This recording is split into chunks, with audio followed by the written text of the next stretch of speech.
War is part of our human experience, but the way we fight it is changing. Technology is defining the future of warfare. It's changing the way we think about making decisions in warfare, providing capabilities that were previously unreachable. Lessons from the past inform the future, and every technological leap redraws the battle lines we once knew. Technology was once a spear. Today, it is a cyber attack. The amount of interconnected technology has fundamentally transformed the operational environment. Familiar domains grow increasingly complex, and the race to dominate the ultimate high ground has begun. In the same way we think about sea power, we need to start thinking about a strategy for space. As machines take the reins, the speed of warfare accelerates ever faster. Technology has always shaped war. Evolution has always happened in war and in society. It will continue to happen. War has always shaped humanity.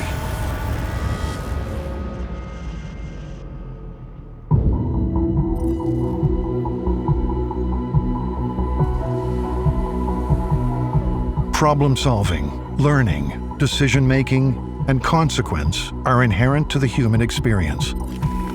Yet modern war machines can mimic cognitive functions and remove the human element from the process.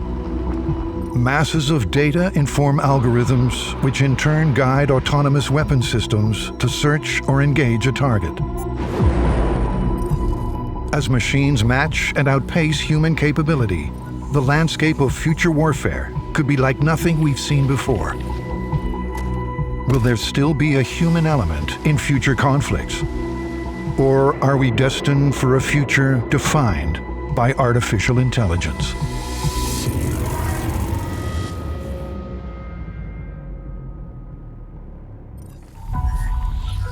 Artificial intelligence, or AI, is a branch of computer science dedicated to developing machines that mimic human cognition.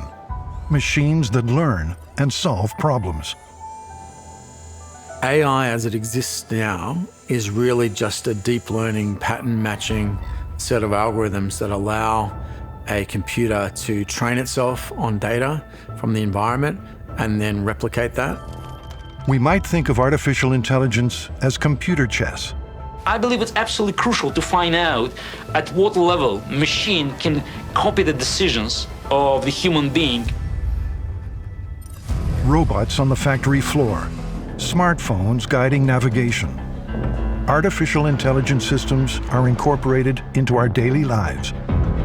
Artificial intelligence generally relates to systems that have been described as capable of imitating intelligent human behavior, acting appropriately and with foresight in the environment, and systems capable of applying human-like reasoning. From the age of antiquity to the present, the concept of creating intelligent machines has fascinated humanity. We are living in the fourth industrial revolution, an era in which technology is advancing at an extraordinary rate, where the digital world is enmeshed with our physical and biological worlds, where science fiction informs future warfare.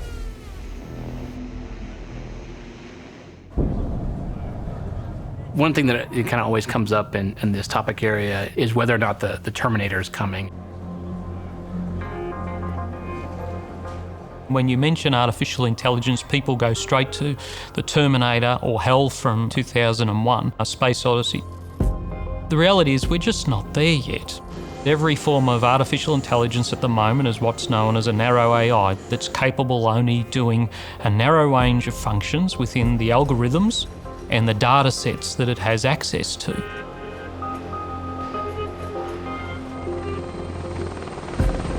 In future warfare, an experienced battle-weary soldier with finely honed instincts will incorporate AI into combat missions, endowing AI with the same level of trust that they share with their fellow soldiers. You develop a trust in AI through practice, and people are already getting that practice through their use of smartphones, engagement with platforms like Siri and Alexa. People are already very familiar with that and very used to it.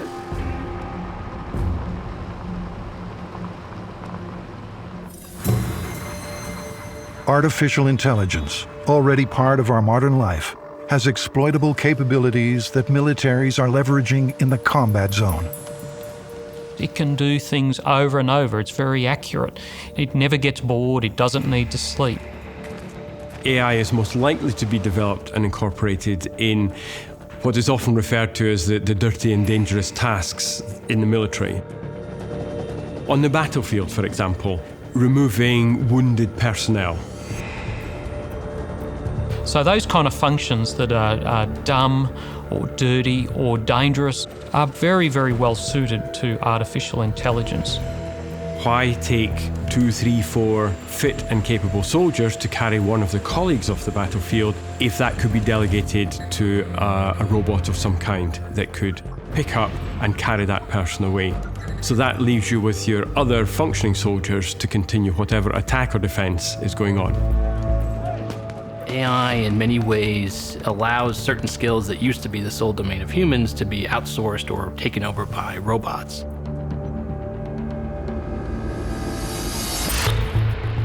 Throughout history, warfare has harnessed technology at every opportunity. Military organizations that stay rigid and tradition-based are left behind and less likely to be victorious. As we evolve through history, we see war and its character changing, and many of the factors that affect that change are the introduction of technologies. For example, during the American Civil War, the advent of technology to include the Springfield rifle, the use of massed artillery, and really the introduction of military technology that was superior to tactics. You saw a definition of that conflict that was not akin to anything that had happened before. It was without precedent. In World War I, rapid developments in technology, such as the machine gun, facilitated the rise of attrition-based trench warfare, and early templates of tanks and aircraft began to reshape the battlefield. We all think about the trenches and how on the Western Front for nearly 4 years, hardly anybody moved position and lots of soldiers died. And that was the reality. But towards the end of the war, from the middle of 17 into 18, mobility started to be restored. And that was because a combination of some new technologies were invented, but also existing technologies were used in a different way. World War II was a high-tech arms race that shaped the foundations of modern warfare. Radar, jet engines, space travel. Germany even produced a remote-controlled 2,300-pound anti-ship missile, the Fritz X, considered the first precision-guided weapon and the forerunner to the anti-ship missile. Each new piece of technology creates a momentary edge. It's up to militaries to capitalize on it. And artificial intelligence is shaping up to be the key to that next big edge. In the ancient world, mythologists wrote of automated machines. But in more recent times, it was Alan Turing, an English mathematician, computer scientist, and theoretical biologist, who emerged as the father of artificial intelligence. Turing's work on code-breaking computers during World War II, and later his hypothetical Turing machine, saw him closing in on what artificial intelligence could be.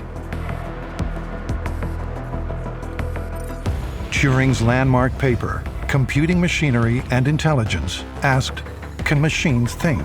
He posited that if computers respond intelligently to intelligent humans, then they should be recognized as possessing intelligence.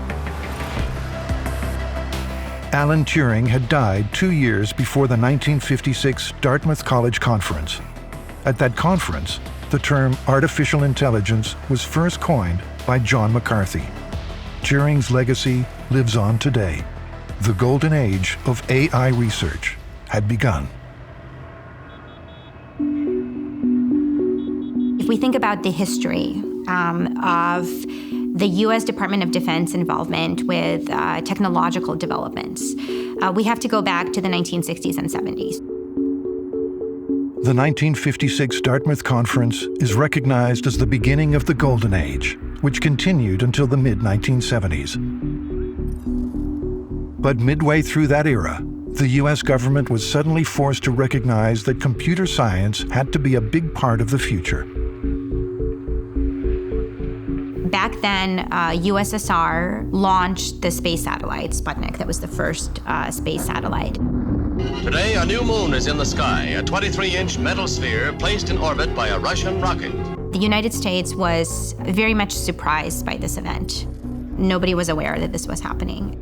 As a response to that event, the U.S. Department of Defense stood up DARPA, Defense Advanced Research Projects Agency, with a goal to essentially make sure that we would never be again surprised by an adversary in context of technological development.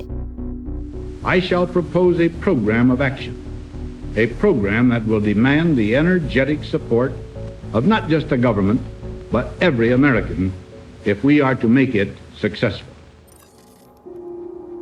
DARPA invested heavily in a variety of new defense technologies. Artificial intelligence, though high on their agenda, was just one of their many pursuits. DARPA created ARPANET, and that essentially led to the creation of Internet. Other things that DARPA has been credited with is the creation of Siri digital assistant technologies. Another example is GPS. Much of the same technology used by militaries is also used in the public sector. The way that we use, say, Google Maps on a smartphone to navigate is increasingly the way that targeting decisions and intelligence decisions and command decisions are being made on the battle space. So you typically have a human and an AI or an algorithm looking at the same data and almost working side by side as they develop. But what happens when we remove the human altogether? One of the key capabilities dominating discussion around the future of AI is autonomy. Autonomy is understood as something less sophisticated than artificial intelligence. It's funny, these terms are often used synonymously, which I don't think is quite right. Artificial intelligence is kind of an umbrella term for the broad portfolio or constellation of technology and techniques that are a series of sensors and processors that take information, process it, and give a output. Autonomy is a bit more of a philosophical term or a command and control term in a sense. It's the ability to operate independent of other control or guidance. AI-enabled systems allow for autonomous capability to exist. Autonomous weapons have been around for longer than many of us may be aware. Landmines, such as those used in the Vietnam War, are an early example. A landmine is fully autonomous. You bury it in the dirt, it has no more interactions with its creator, and it will just continue to do its function, which is actually to do nothing until the moment someone steps on it. A soldier's foot treads upon the mine, and certain parameters are met. The weapon is activated to catastrophic effect. When we think about more modern and future examples of autonomous weapon systems, the current definition used in international law is a system which is capable of selecting and engaging targets without human involvement. In order to do that, you need an amazing amount of recognition systems. There has been controversy around the development of such recognition systems, facial recognition, which could perhaps be used for nefarious purposes rather than perhaps a legitimate legal warfare situation. So in terms of recognition, that's difficult. And then there's the targeting. Who ultimately decides that a weapon can be fired and another human being killed? Are you going to delegate that responsibility to a computer? I don't think so. There's a lot of misconceptions about what AI and autonomy are going to bring to future warfare. It is a very exciting area, and there's a lot of great potential, but it's sometimes bandied about both terms as a silver bullet for things that are just very difficult to do. And I don't think that's quite right. AI has been shaping the future of warfare for some time already, actually. For example, the Iron Dome air defense system. That is autonomous, is highly automated, and has a degree of artificial intelligence. It recognizes threats and responds to those threats accordingly. In service from 2011, Iron Dome is an Israeli anti-missile defense system designed to intercept and destroy incoming threats from ranges of 4 to 70 kilometers. Once it's activated, if there are multiple missiles approaching it, it will not wait for a human to give permission to fire on each one. It will simply fire on each incoming missile. The intelligence system is also advanced enough to recognize and ignore threats that will land on uninhabited areas, minimizing unnecessary interaction and overall costs. Underpinning further advances in autonomous weapon systems and artificial intelligence is another important development. One subcomponent of artificial intelligence is machine learning, which is based on the idea that a system can be programmed and taught to learn from a vast amount of data that system is being fed with. The system learns to recognize certain patterns and generalized rules, and then draws conclusions from those patterns. The more the system learns, the better its performance becomes. And with increased performance comes speed. That allows very time-consuming things to be done now very quickly, possibly, processing at scale. The analogy that I use is like high-speed trading platforms on Wall Street. Artificial intelligence processes information and communication at rates no human being could ever hope to achieve. It's not people on the phone to their broker on the floor or a trader out on the trading floor trying to get them to buy or sell. But it's really kind of fundamentally just really advanced statistics, which sounds not all that exciting until you kind of see it in action.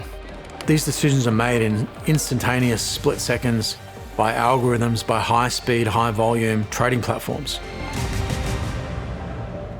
The decisions about parameters for buying and selling and about what kinds of stocks are being targeted and what constitutes an event that's going to cause an algorithm to make a certain decision, all of that is set by humans, and the policy parameters that it works within change, and that's where the humans have their input. But in the moment, in the actual cycle of trading, it's happening in microseconds. In war, microseconds matter. They can mean the difference between life and death.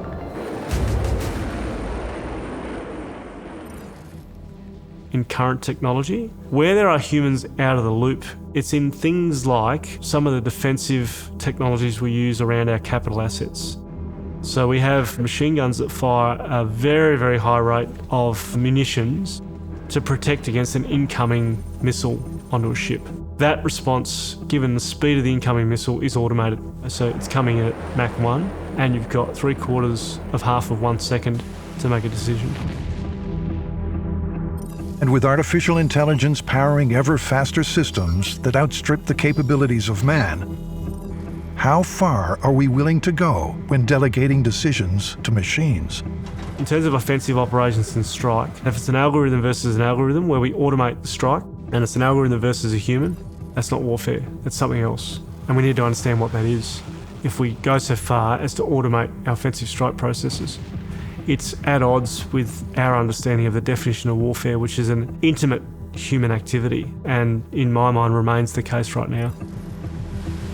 Giving full autonomy to weaponized machines is shaping up to be a defining part of the discussion around future warfare. Fully autonomous implies fully capable decision-making by a machine. So a machine will decide what it's going to do, how it's going to do it, when it's going to do it.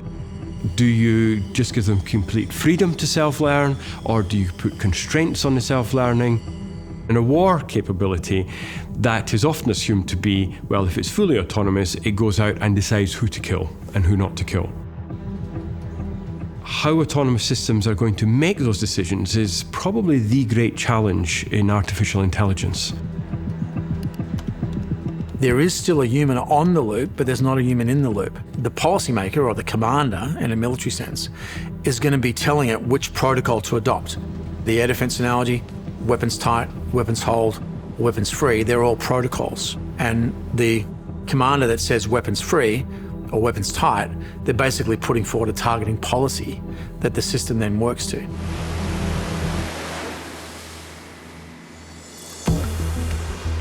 In 1983, at the height of the Cold War, the argument for keeping a human being on the loop could not have been made more profoundly. US and Russia both had, systems that were always on alert. There was a Russian, Petrov, who was monitoring sort of the systems and one day saw numerous missiles or indicators of missiles come up on his screen. And it looked exactly like they were under attack by the US. Many of his colleagues are saying, I think we have to raise the flag. He would have had to notify his superiors, and then he knew they would likely do a strike back.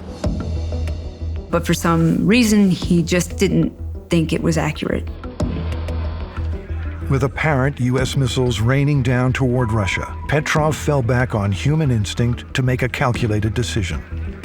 He didn't think it made any sense that the Americans would be striking at that point, and so he decided not to elevate that decision. There was something that their systems were picking up in the atmosphere. Indeed, there weren't missiles, and so he basically saved us from, a catastrophic outcome and a nuclear war.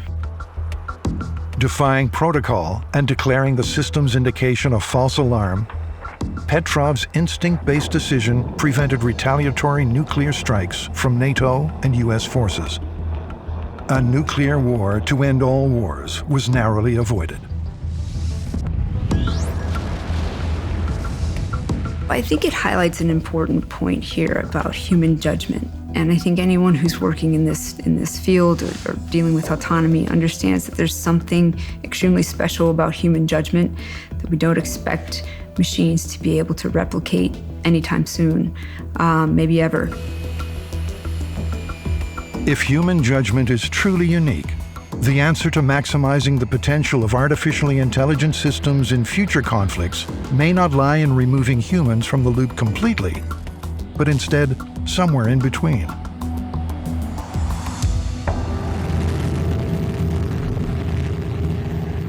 The bond between human and machine has the potential to work with remarkable efficiency. Artificially intelligent systems communicating with highly trained soldiers, an unparalleled human-machine symbiosis. And the US Air Force right now has a program called Loyal Wingman, which involves an F-35 fighter with 4 to 6 drones that scout ahead of the manned aircraft that will carry out attacks in high-threat environments, will go and shoot down incoming threats or carry out attacks. The Loyal Wingman program utilizes swarming drones, such as the Kratos Valkyrie XQ-58A. Their mission? To escort parent aircraft into the combat zone. Absorbing enemy fire when necessary, reaching speeds in excess of 1,000 kilometers an hour, and launching precision-guided bombs from a height of up to 45,000 feet, all in support of the human pilot. The pilot of the F-35 becomes more like an AWACS, an airborne warning and control aircraft, rather than a fighter aircraft.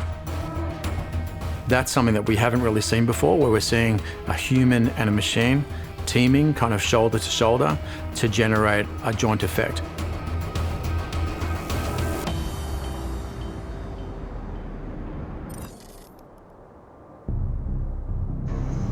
Swarming drone programs, human-machine teaming. The contested space in future warfare moves toward the unmanned. DARPA's Gremlin program is partway through the development of a launch and retrieve system. Small weaponized drones, Gremlins, are launched by larger aircraft. Communication and navigation technology then inserts them into combat zones to overwhelm a target. Mission completed, these reusable systems then return to an out-of-combat zone parent aircraft. But the open sky is not the only domain for drones.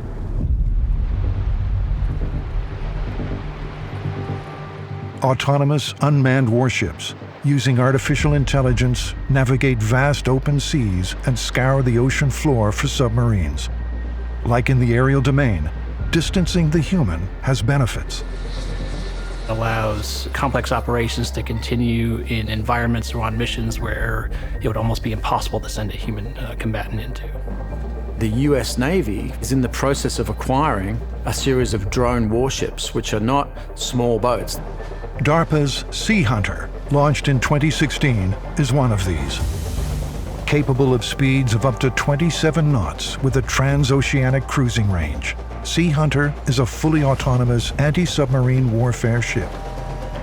Medium-sized warships, which are uncrewed or optionally crewed, and can carry out most of the tasks that you would expect a manned warship to carry out, but do it in a much higher threat environment or in an environment where they're working in concert with a crewed ship. AIs give a couple of advantages. One, they don't involve having a single headquarters, which can be targeted or disrupted, or its communications can be jammed, but rather the AI processing power will be sitting on every individual platform, so it'll be distributed amongst every asset in a drone swarm or every vehicle in a ground formation.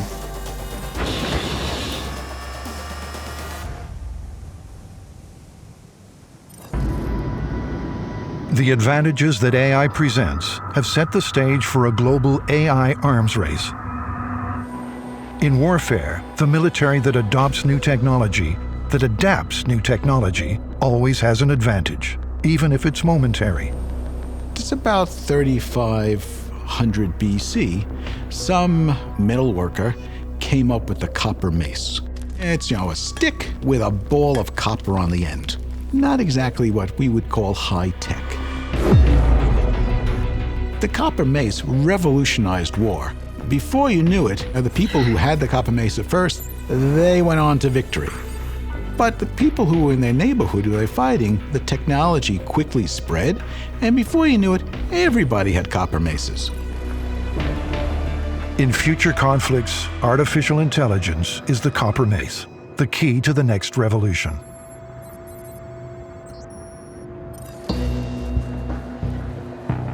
Though some, even those at the cutting edge of the technology industry, remain cautious. Elon Musk, for example, has been one of the vocal advocates warning of a danger of AI-enhanced robots defeating the humanoid. He also stated that if one group or a small company of people will be capable of at some point developing a general AI, they will be the one to govern the rest of the world. In 2020, the US released their Department of Defense budget proposal.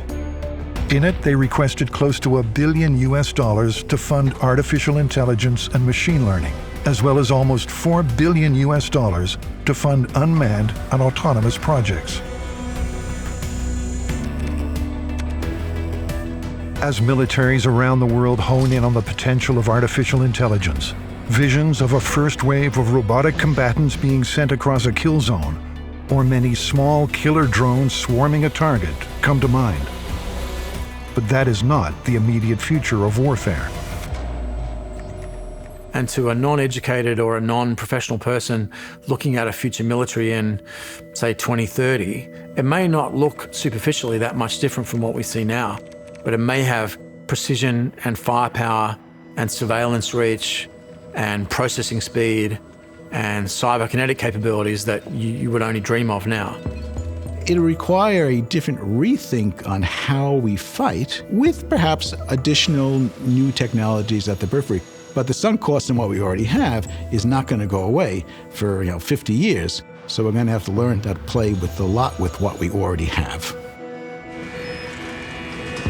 The fusion of intelligence and information with opportunity through a machine that can understand and process information at a rate far quicker than humans will be decisive in achieving military advantage in the next big war.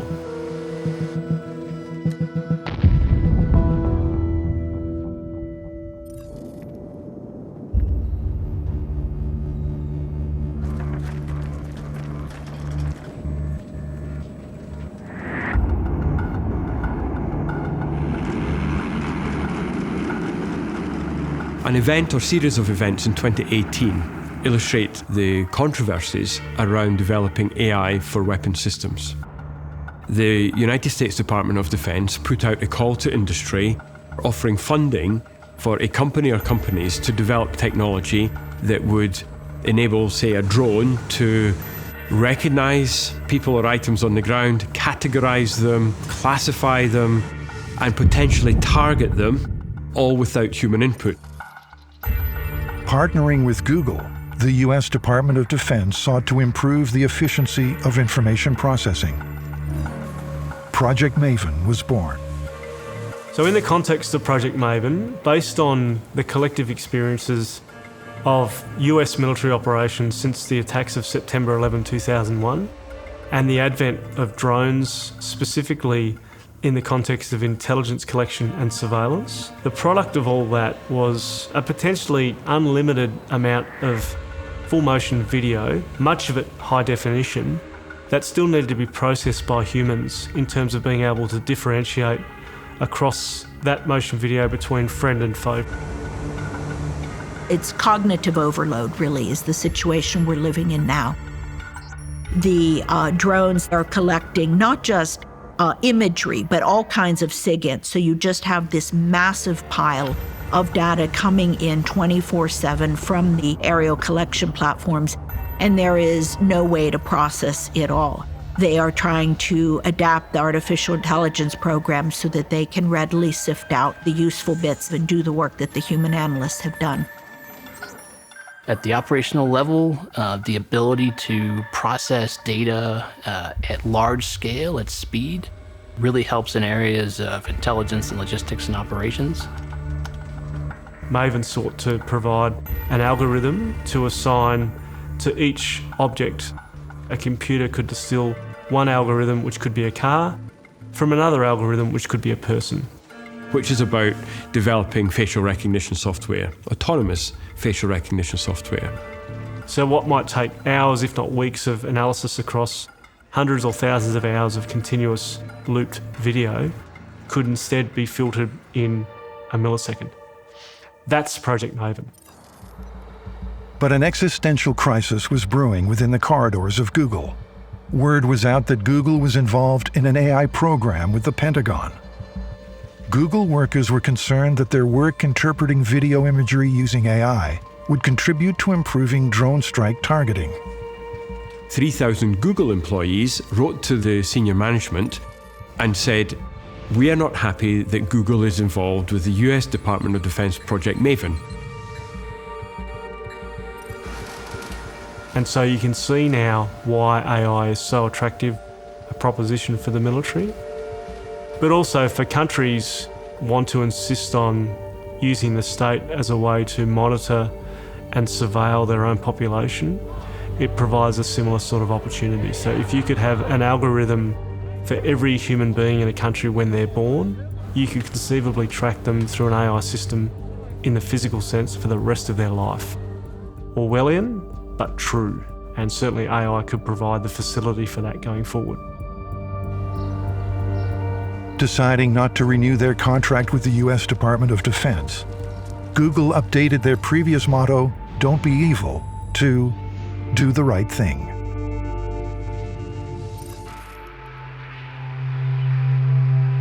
Before Project Maven, and before drones scoured the ground below for intelligence, it was the aircraft of the First World War that were initially used for reconnaissance missions. Flying over combat zones, photographing their enemy's position, and mapping the zigzag of trenches below. The reconnaissance pilots of earlier wars also realized another advantage of being in the sky above their target: distance. From sword fighting to spear throwing to firing arrows, right through to artillery, then aerial bombing, and now to drones that can be piloted across continents. There has been this physical distancing between the shooter and the target. Killing from a distance, though, has always bred complications for the soldier. Future warfare combatants won't be flying low over trenches. They could very well be operating drones from a control room in Las Vegas, Nevada, engaging with personnel in another state or country, following orders from a base anywhere on the planet. I don't think anyone wants a situation where we are sort of very emotionally detached and not thinking and reflecting on our actions and just going to war and pressing buttons.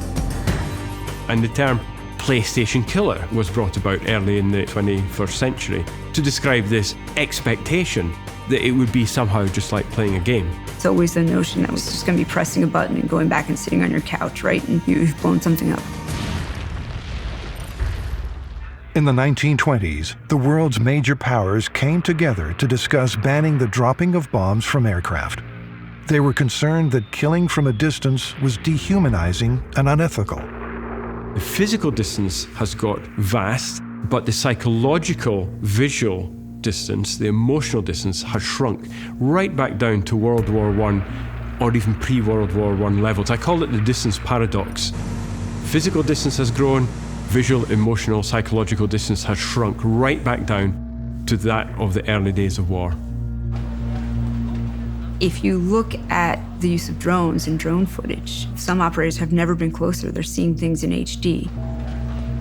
Psychological trauma is rife throughout the military sector.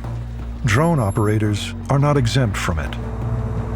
At the end of that shift, go home to their families and try to conduct normal life for 12 hours with a partner, with children, with friends, before going back and doing the same the next day.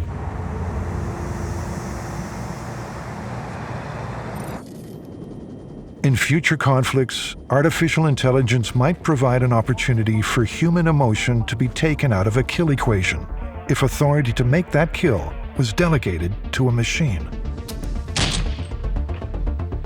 So whether it is desirable to remove human emotions from the battlefield or not through the use of technologies is an interesting question. People assume that the fact that certain actions are delegated means there's an emotional distance or psychological distance. The responsibility for the actions of machines cannot be delegated to machines, but will remain with humans. If debate in past wars focused on the ethics of dropping bombs from a distance, today's debate concerns embedding ethics into artificially intelligent machines. Let me give you a real human example. A police officer may have rules which prohibit him or her from diving into a river to rescue a member of the public who is drowning.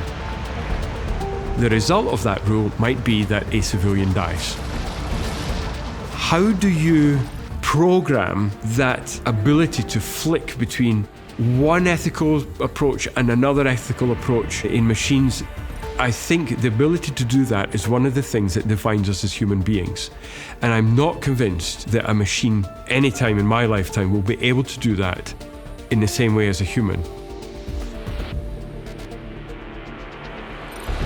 And there's one further dimension, and that is, I think if a human gets it wrong, policeman jumps in the river and drowns, or somebody like that makes such a decision, I think the general public will be understanding of human error. But if a computer is making a decision which costs a human life, even if a human would make exactly the same decision and cost the exact same human life, I suspect culturally, part of being human is we will accept the human error before we will accept the robot error.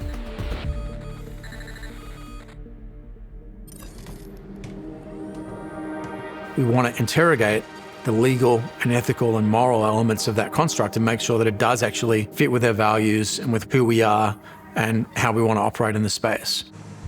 When autonomous systems act and maybe target whether civilians or combatants, who is responsible for the consequences, whether positive or negative consequences? The question is whether we want these technologies to make decisions which are matters of life and death and are ethically loaded. Some people may say ethics is a purely human affair, and that's why humans should always be in control of technologies. I think if we can have this constant dialogue, then technology will hopefully evolve at the same time or only fractionally ahead of the ethical issues, ethical concerns, and legal concerns.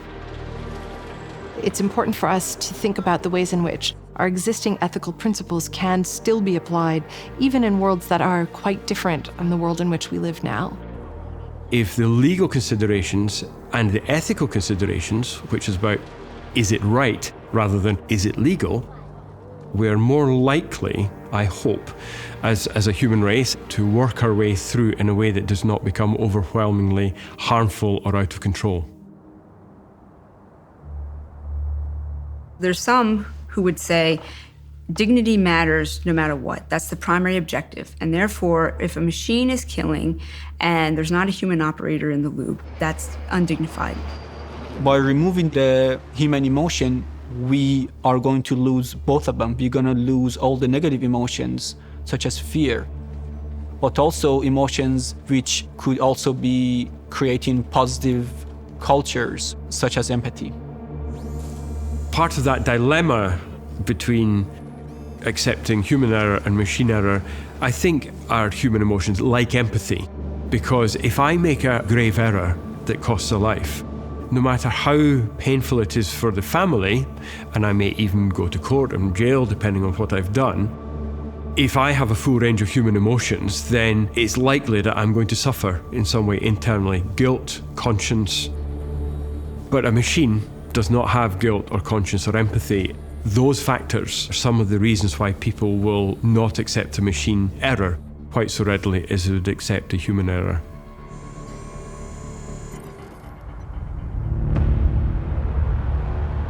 The fear that artificially intelligent, weaponized machines, robots, will rise up and take over is as palpable today as it was in the age of antiquity.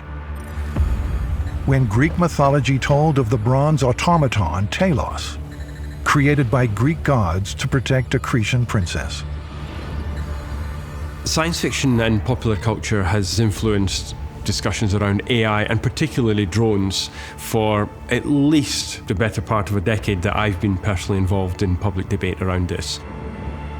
And early on in the debate, some years ago, the accusations were, well, drones, they're just one step to these automatic killing machines, and people who've seen science fiction films like The Terminator or other early films like that have argued that it is inevitable that machines will take control of themselves, they'll have no regard for human life, and they will just be on the run, on the loose, causing devastation. It's funny in a way, we don't have many actual fielded systems to point to, or the ones that we do, the implementation of autonomy is not readily visible, or it's not all that exciting. So the reference set that people pull from is what they see on TV or in the movies. And that can be scary and exciting, but it's really often unfounded.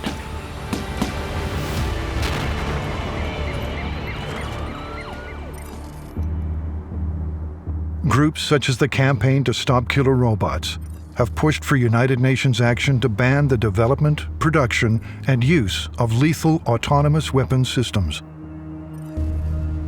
Formed in 2012, their stance has been that fully autonomous weapons cross a moral threshold, and that it is important to retain human control over the use of force.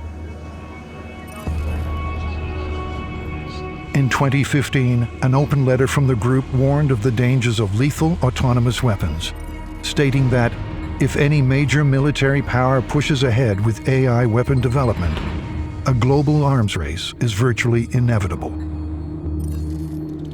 Over 4,000 AI and robotics researchers signed the letter, as did public figureheads of the scientific community, such as Stephen Hawking, Elon Musk, and Steve Wozniak. I have news for you. The robots are not taking over the world. There are those who would definitely advocate for an outright ban on any kind of robotic technology. I look at history. In the 1920s, the major powers of the world came together to discuss the banning of bombing from aircraft, but it didn't happen. It would be similar to saying we should ban locomotive engines, right? Because we know that in the future they'll be used to transport troops all over Europe and to do all kinds of horrible things in war. And I think there will not be a ban on what's called killer robots for the same reason, because they are militarily useful and they are definitely economically useful if you take the civilian applications. And so I'm doubtful about a ban. So the best thing is, how do we limit the harms, both in war and in peace? My big worry would be that technologists simply rush ahead, develop, frankly, barbaric capabilities, and then think, oh, should we constrain this in some way?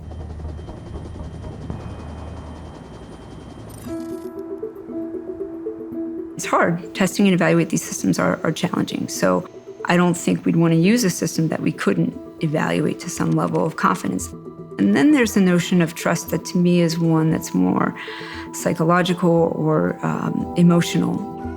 We trust the adoption of these systems into our lives, or we have operators who trust that they're going to develop relationships. If you look at the human-machine teaming, how that relationship develops, it's about trust, about like, I believe this system's going to behave the way it did in the previous times I interacted with it. In a military context, artificial intelligence is all about controlled precision, the antithesis of robots going rogue. But in reality, you want to maintain control, and commanders have no interest really in losing control of how they conduct operations.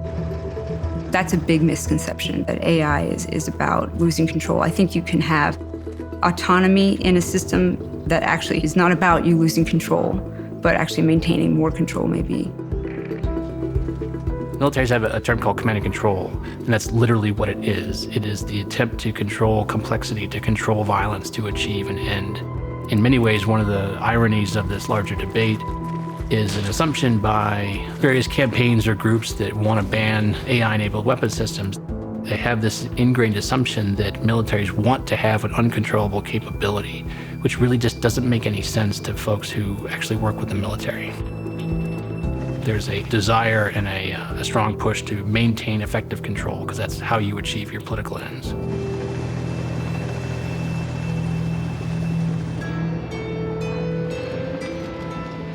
What is warfare? Is it still the classic definition of blood being shed, people being killed, and humans fighting, intimately and personally with each other? Or is it a more broader understanding of the use of autonomous systems fighting in what I would call a robotics engagement zone? We sort of imagine, war-fighting robots, right? It's clear that lots of people might have emotional, but possibly also reasoned ethical arguments for why that would be problematic. But that is not the AI of the present. That's the AI of some future that may or may not come to be. In terms of where war is headed in the future, certain things will remain the same. People will still be central in war, but there will be more technology. Artificial intelligence is coming, but I don't see it as a silver bullet. It's not the panacea. We're just going to have to become very clever and think much harder in how we leverage these new technologies with the old to come up with a fighting system that provides us with what we need, but also know that as soon as we deploy it, within days, it's going to be obsolete and we're going to have to do it all over again.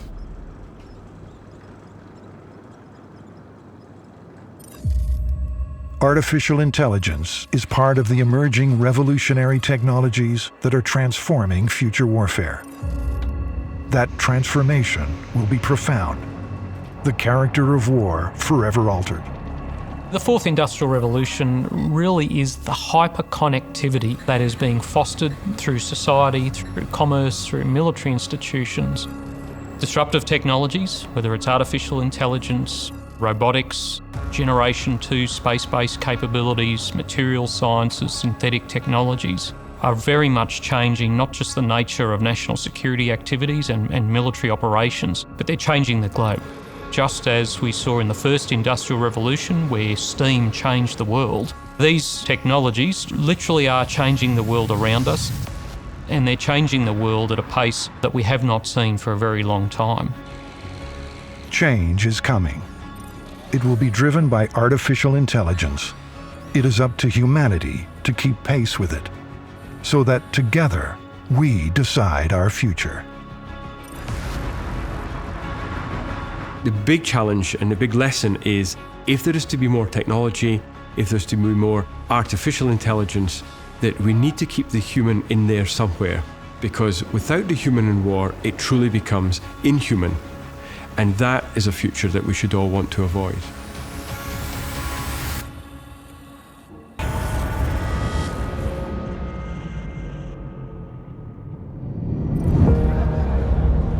In this age of hyperconnectivity, our lives rely on technological systems like never before.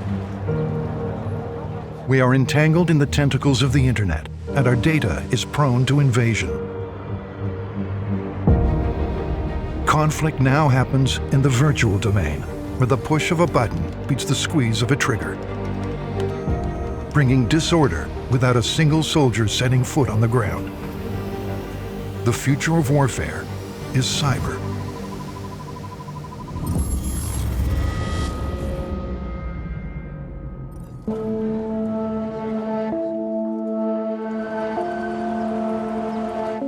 What would happen if we all got up one morning and nothing was working? There was no internet. Our public transport systems wouldn't work, our roads wouldn't work, everything wouldn't work. And that's an interesting perspective when you look at what a military might do to shut down a jurisdiction before they go in and fight a battle. 2 days before Christmas in 2015, the lights went out in Ukraine. Hackers had infiltrated 3 electricity distribution companies, and they'd done so with remarkable ease, simply by attaching malware-infected code to Word documents and PowerPoint presentations sent to company executives by email. The malware, called Black Energy, was attributed to a Russian cyber gang by the name of Sandworm. Having infiltrated the electrical company's computer systems, the hackers now had the ability to flip the power grid circuit breakers. The electrical supply of almost 250,000 people began to falter. But the hackers didn't stop there. The next phase saw utility company call centers inundated with a barrage of automated telephone calls. A multi-wave attack was underway. Chaos and confusion soon led to outrage, as complaints from frustrated customers and reports from company response teams went unheard. Call centers were overwhelmed. Ukraine was plunged into darkness.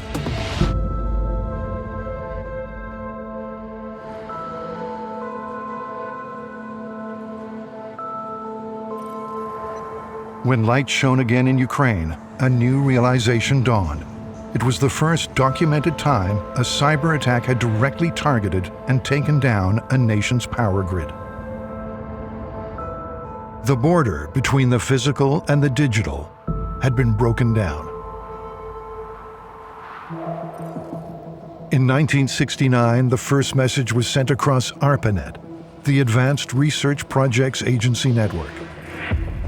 And it was from this first step that the Internet as we know it today was born. Now, billions of people use the Internet each and every day. It is interwoven into the very fabric of our society. The Internet has created tremendous access to information and technology for basically vast number of populations across the globe. So as long as there is internet connectivity, you can access everything that exists on the internet. And as a result, there's a tremendous amount of positive things that come out of it. People can stay in touch, people can have access to educational materials, people can do business remotely and build collaborations. But at the same time, it creates a vulnerability surface. We used to go to the internet when we think back to the mid-1990s. Now we live in the internet, particularly via mobile smart devices. And invariably, the first thing we do in the morning is check our device. The last thing we do at night is check our device, and we're on it all day. So that gives a range of options to a military to weaponise that aspect of it because it's so integrated in our day-to-day lives. Critical infrastructure supports our connected lives. The water we drink, the food we eat, our banking systems, GPS-reliant transportation and transportation hubs, government services, communication networks, our smart vehicles, smart homes, smart offices and factories, our smart cities. All are cyber-reliant, and being so, all are prone to cyber attack.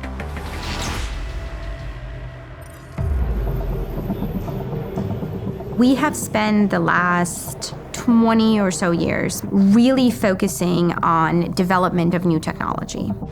We've developed a lot of this technology without barely any security or privacy baked in. If we try to understand what cyber warfare looks like from the offensive and defensive aspects, we have to take into account first the large number of computerized systems deployed in each country's armed forces and in the civil sector of each country. That reliance creates vulnerabilities in just everybody's computer system and computer devices. In cyber warfare, The aim is to attack key weapon systems of the enemy, to attack key civil infrastructure of the enemy, to undermine their war effort. And then we have to ask ourselves the question, well, how many unique computerized systems are there in the armed forces of the adversary country? This is probably well in excess of 5,000 unique computerized systems in any military force. And we're looking then at in excess of 10 or 20,000 unique computerized systems in the civil infrastructure of any country. Sie sitzen irgendwo und verfügen über 200.000 PCs, die über die halbe Welt verstreut sind, alle mit einem prima Internetanschluss und die alle für Sie irgendwas tun können. Und mit einem Kommando an Ihrer Tastatur können Sie diese Rechner jetzt zum Beispiel veranlassen, irgendeinen bestimmten Rechner total schachmatt zu setzen. In most organizations and in most countries, cybersecurity is weak to very weak.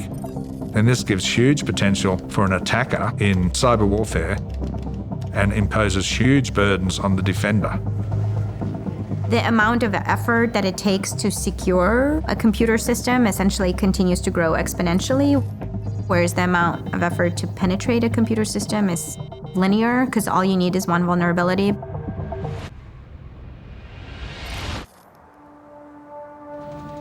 Cyber warfare is disruptive warfare, and it heralds a new era of military operations, reshaping the combat zone into a multi-platform digital battle space, where data is the loaded gun.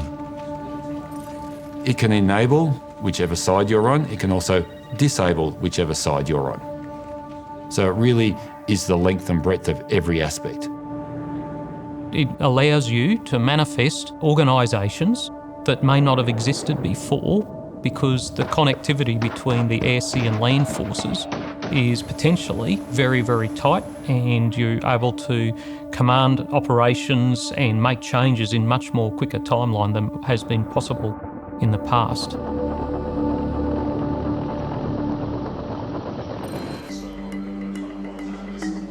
The potential for cyber attacks to impact the physical world had been realized as early as 2010, when the Natanz nuclear facility in Iran was attacked.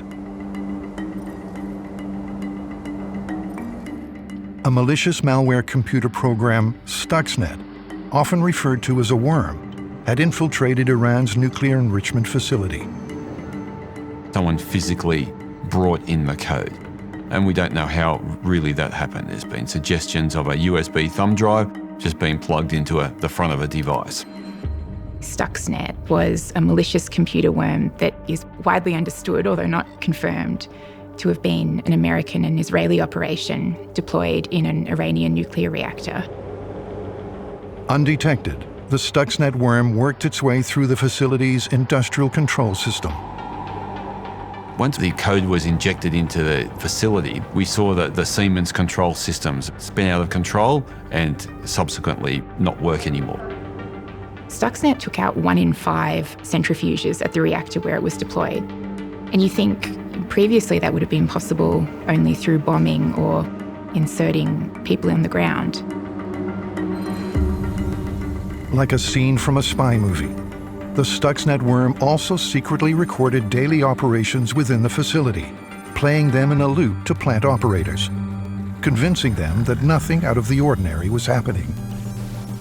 In fact, the centrifuges were shredding themselves apart.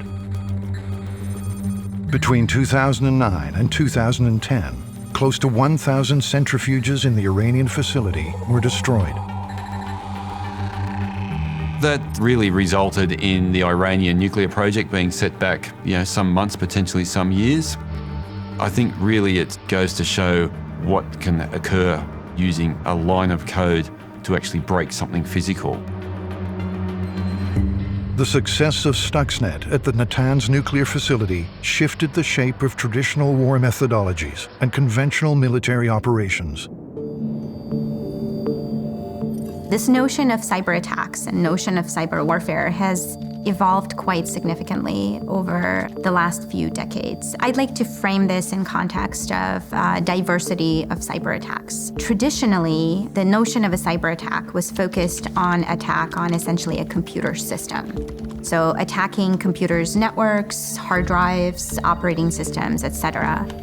For example, someone can send you a piece of malware, which is a malicious piece of software that essentially encrypts your hard drive. That is a type of attack that's typically referred to as ransomware. So your computer system is now encrypted and you cannot access any information on your system. In 2017, a piece of ransomware took the world by storm and demonstrated the true havoc a cyber attack could wreak upon society. Ukraine was again the target of a cyber attack that seemingly came from nowhere. NotPetya, a ransomware worm that spread across 10% of all computers in Ukraine. Like before, transportation hubs, banks, government agencies, media outlets, and utility companies were paralyzed. NotPetya then crossed borders. Russia, the US, France, shutting down oil companies, hospitals, pharmaceutical and food production companies. In Copenhagen, it took the world's largest shipping firm, Møller-Mærsk, offline. The havoc that NotPetya caused was costed at approximately $10 billion. Another type of cyber attack could essentially be a denial of service attack, essentially preventing people from being able to access the system by either generating too many messages or essentially fully utilizing the capacity of the central processing unit. These are the cyber attacks that exploit the connectivity of our modern lives, that can shut down our ports and airports, expose private, corporate, and military secrets, and bring a society to its knees. However, like malicious malware that continues to reinvent itself, so too does the way in which cyber attacks occur.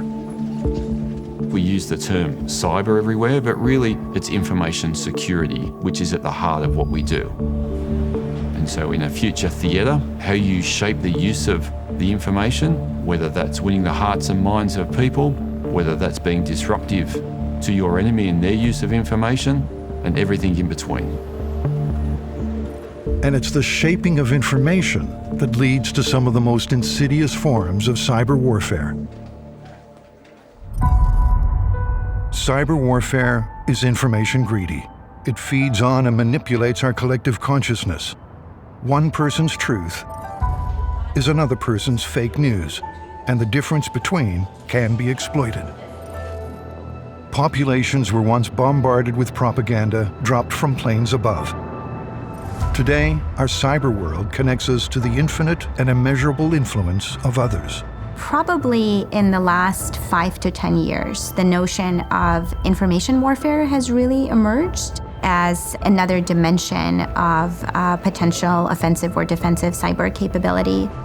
What we're talking about is the conduct of political warfare through cyberspace.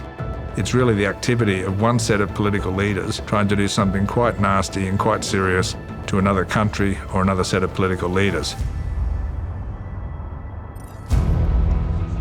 Information is a valuable commodity in the cyber world. Exploited, it can be used to blackmail leaders, cajole voters, fan the flames of discontent, disseminate propaganda, and create mythology. Today's society is so dependent on data that data makes it possible for us to organize our societies, our political systems, and even our private lives.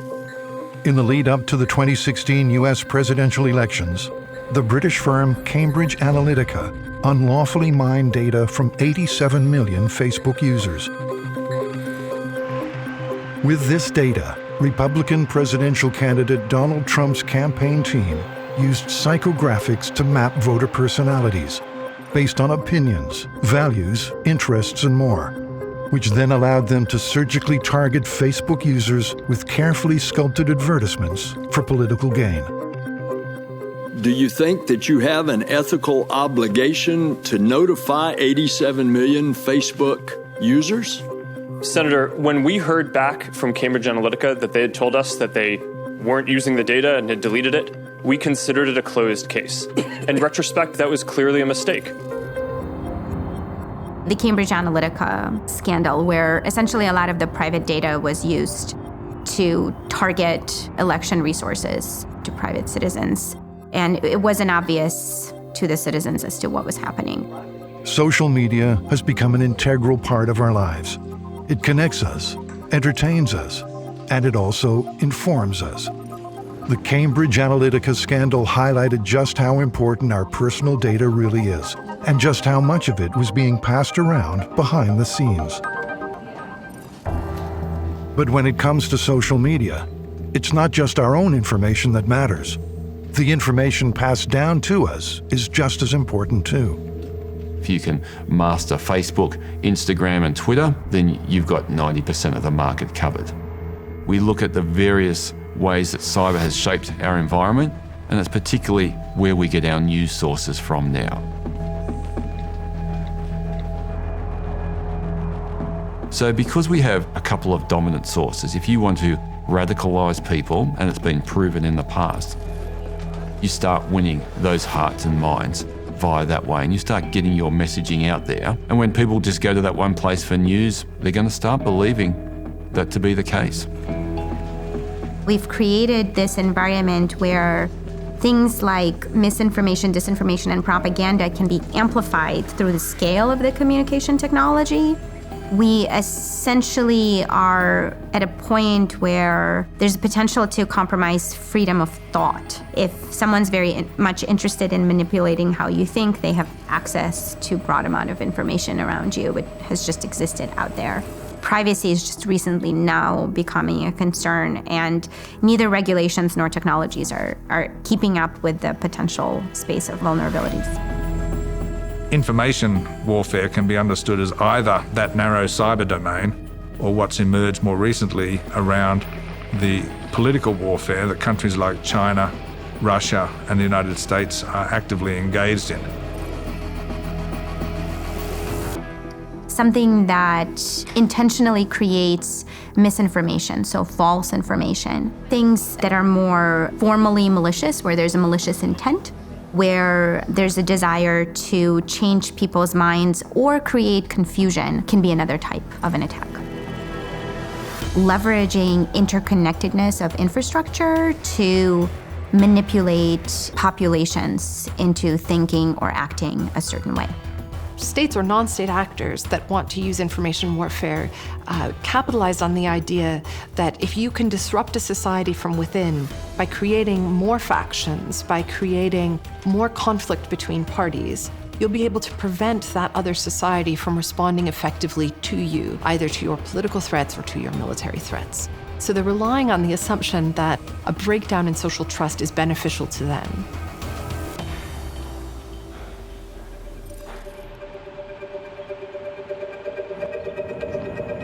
The 2016 U.S. presidential election was the hotspot for yet another cyber event. Fake social media accounts targeting Democratic presidential candidate Hillary Clinton sowed seeds of confusion and discord amongst the U.S. electorate. There was a lot of accounts on social media that were purposefully generating falsified information to often just create confusion in the population, leading to impact on U.S. elections. The U.S. intelligence agencies concluded that there was Russian interference. Some of it could be traced to the Internet Research Agency, which is a Russian organization, which was essentially focused on infiltrating the trust of American public. Ну, это был вот отдел Фейсбука, так называемый, да. Вот там как раз работали все переводчики и те, кто владели иностранным языком. Ну вот, естественно, они и занимались Фейсбуком капитально. Вот сейчас мы читаем как. I sort of see that the moment that we're living in right now is essentially a new Sputnik moment. That was the first space satellite. And the United States was very much surprised by this event. And then during the US election, essentially the manipulation of a lot of the social network technology took the US completely by surprise. It's a similar feel as it was during the Sputnik era. And I think part of the reason that occurred is that, we weren't really paying attention to how technologies were being used. The epidemic of malicious fake news and false propaganda that flooded social media over the past year, it's now clear that so-called fake news can have real-world consequences.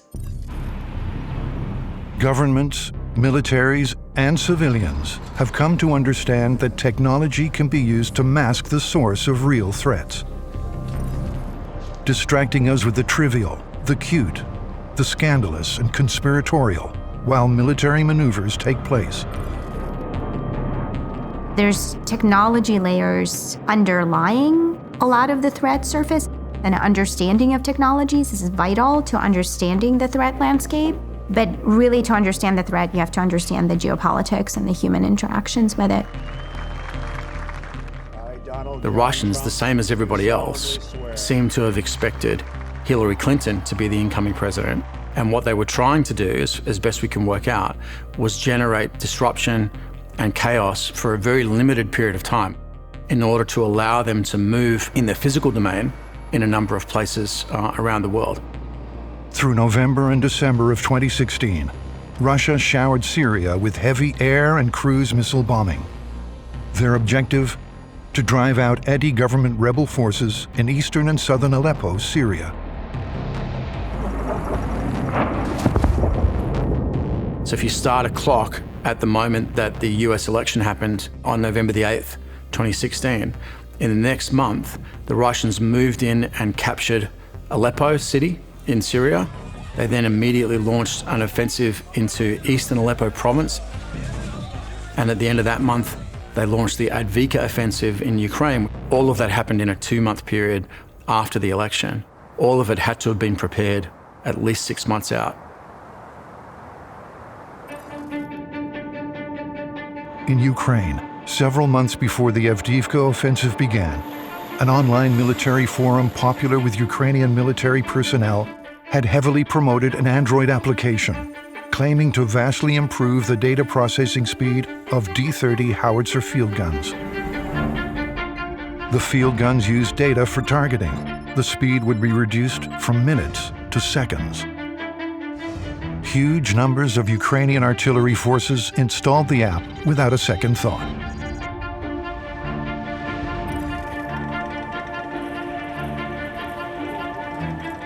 The Ukrainian military were using a very old Soviet-era artillery piece. In order to make that more accurate, they used Android cell phones to generate an app that would give you a precise firing solution for an individual gun. And that allowed them to disperse and hide the weapons, coordinate the firing remotely, link into GPS devices, gave them a dramatically higher level of precision.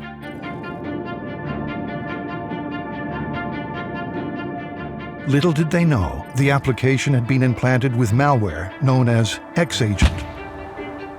Russian cyber militia, by the name of APT-28, otherwise known as Fancy Bear, working for Russian intelligence, hacked the app, created a backdoor that allowed them to figure out exactly where every Ukrainian gun was that was using this device.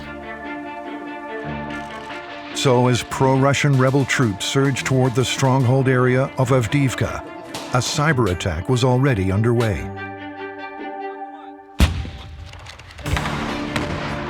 "20 minutes before the start of the Advika offensive in January of 2017, Russian-backed artillery started knocking out every Ukrainian gun that was using the device.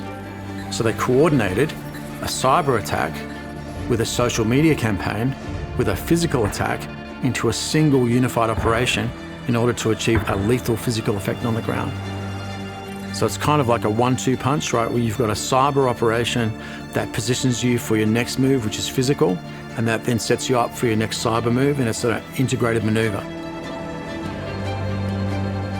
The benefits of that approach are so profound that I think people are going to start jumping on that bandwagon, and we're going to see more and more of that going forward.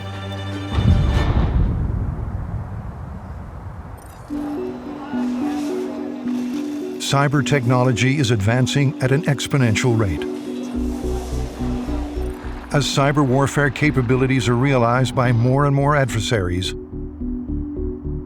the cybersecurity apparatus must develop simultaneously. In 2020, the U.S. Department of Defense requested just under $10 billion to continue to improve their cyber capability and lethality, and to evolve cyber safeguards at the same pace at which cyber technology develops.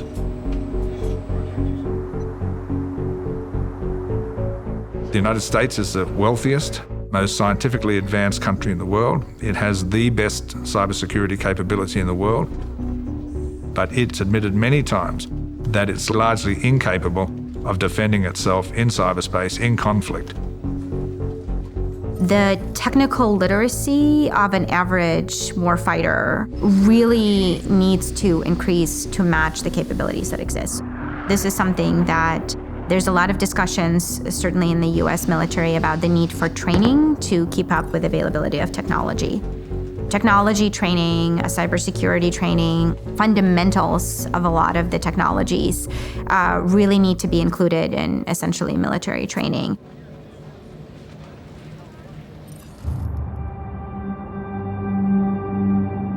Cyber warfare changes the rules of engagement, exists in a new warfare space, a borderless environment,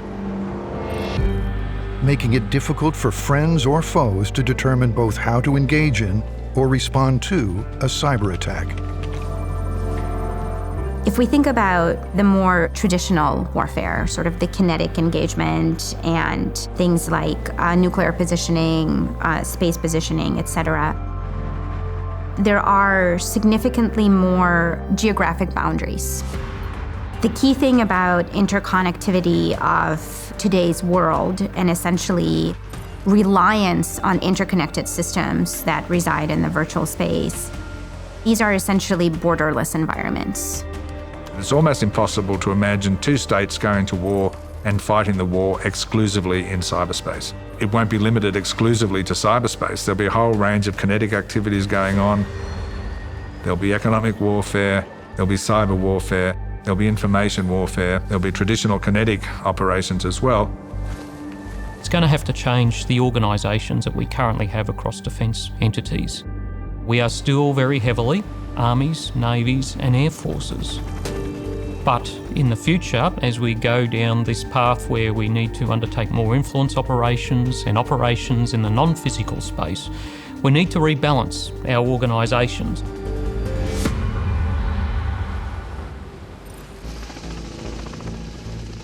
In future warfare, kinetic domains will increasingly rely on cyber operations. Working in union will add a complexity to conflict which extends throughout a broader combat spectrum.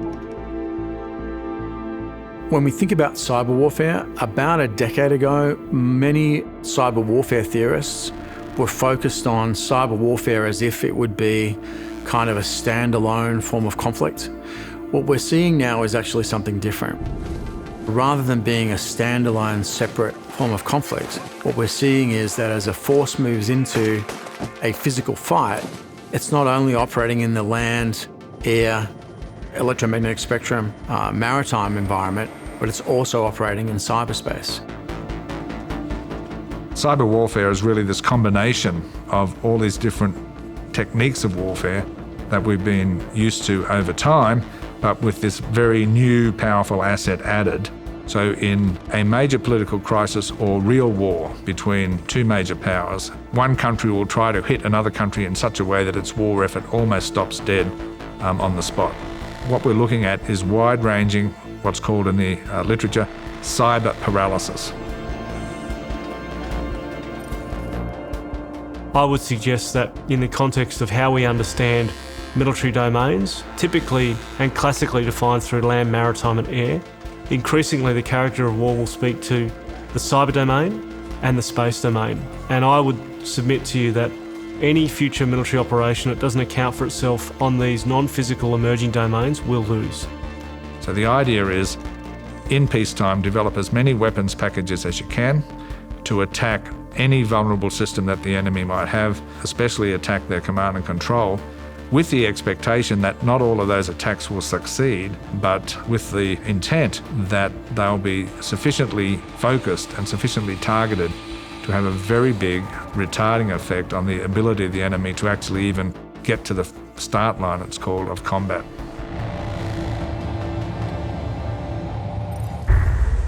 The potential of cyber warfare is devastating, but with such a wide spectrum of possible effects, ranging from espionage to citywide shutdown, gauging the correct level of proportional response can be difficult, and determining whether something is an act of war or not is an important distinction to make. There's actually a significant body of work that's gone into deciding at what level does a cyber attack rise to the point at which you can consider it to be an act of war versus just an act of espionage. When we look at warfare, we've had the Talon Manual, which gives us the rules of the road for how nation states should operate when it comes to cyber warfare operations. In 2007, the Estonian city of Tallinn became an unlikely cyber warfare hotspot. Tallinn is the capital of Estonia, which is one of the first environments where we saw a very significant Russian cyber warfare attack. Estonian authorities had relocated a bronze statue of a World War II Russian soldier, as well as remains from several Soviet war graves from central Tallinn to the outskirts of the city. For the Estonian people, the war memorial represented Russian occupation. For Estonians of Russian descent, it represented liberation from Nazi forces. Прах погибших воинов тревожить нельзя. И вот то, что они сделали, это, кощунство. Это беспредел. Всем не нравится, абсолютно всем русским не нравится. Moving the statue to a lesser pedestrianized location was symbolic to both groups. Its relocation fanned polyethnic outrage. Fueled by Russian media, it triggered protests and riots between Estonian and Russian descent Estonian populations, which then culminated in a cyber attack said to emanate from an enemy state.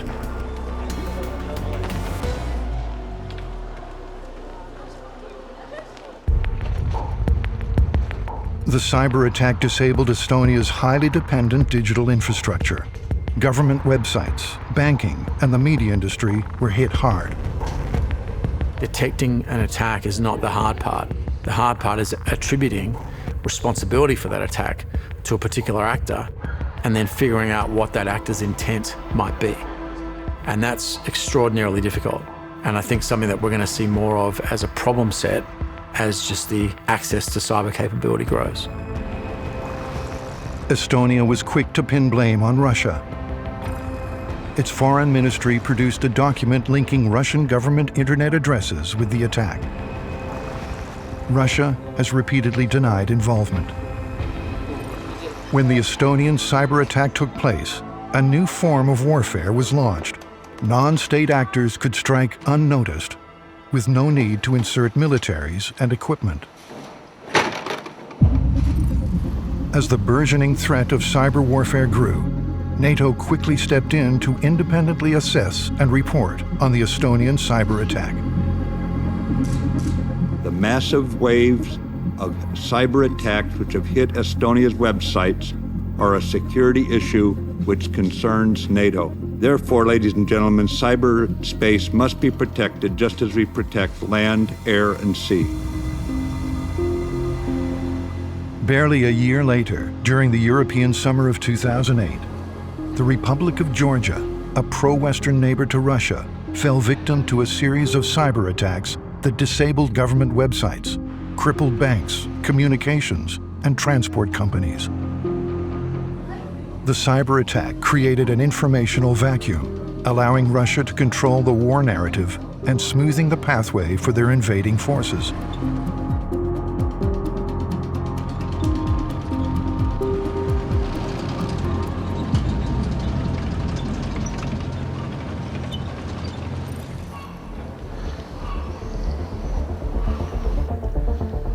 By 2009, NATO, along with academics and international lawyers, had composed the Tallinn Manual, an academic study on how international law applies to cyber conflicts and cyber warfare. NATO has actually stood up a cyber warfare centre of excellence, also in Estonia, thinking about how do you counter hybrid warfare in cyberspace.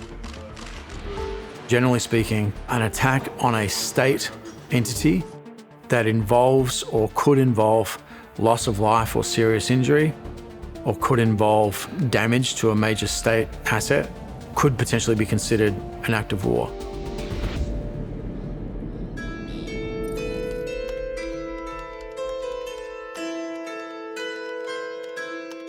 As though from out of the ether, cyber warfare can come from an enemy state or a lone rogue actor. Evaluating the impact of an attack is one thing, but determining who is behind the attack and why they attacked then informs an appropriate level of proportional response. One of the biggest conundrums of cyber warfare response is attribution.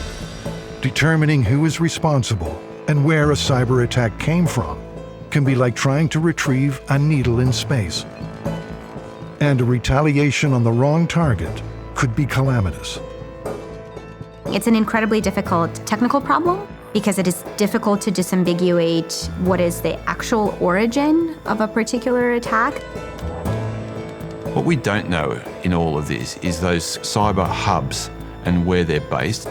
Some are based in the known jurisdictions like Southeast Asia or Eastern Europe.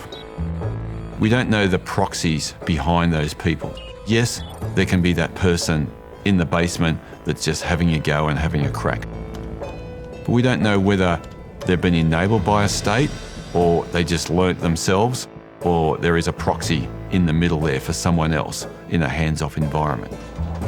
It's also a very difficult geopolitical problem because even in well-defined and well-studied attacks, often attribution is not even stated explicitly.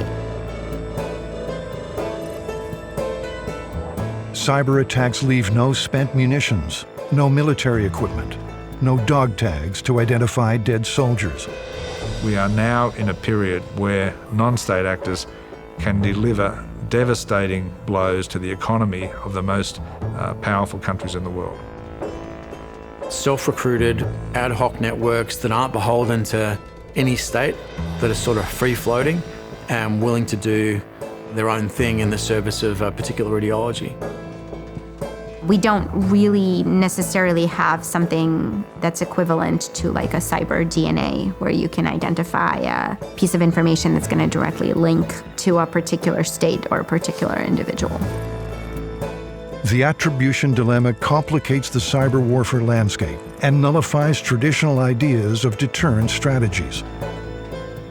But states will still look to navigate the digital minefield of cyberspace and enact their strategies to overcome any opposition.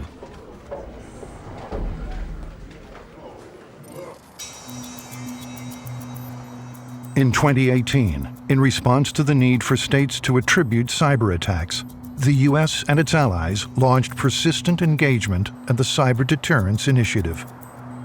And under both those policies, the United States and its allies have agreed to first attribute attacks to the countries undertaking them and warn them at the same time that if those attacks continue, there will be retaliation, either in cyberspace or outside cyberspace.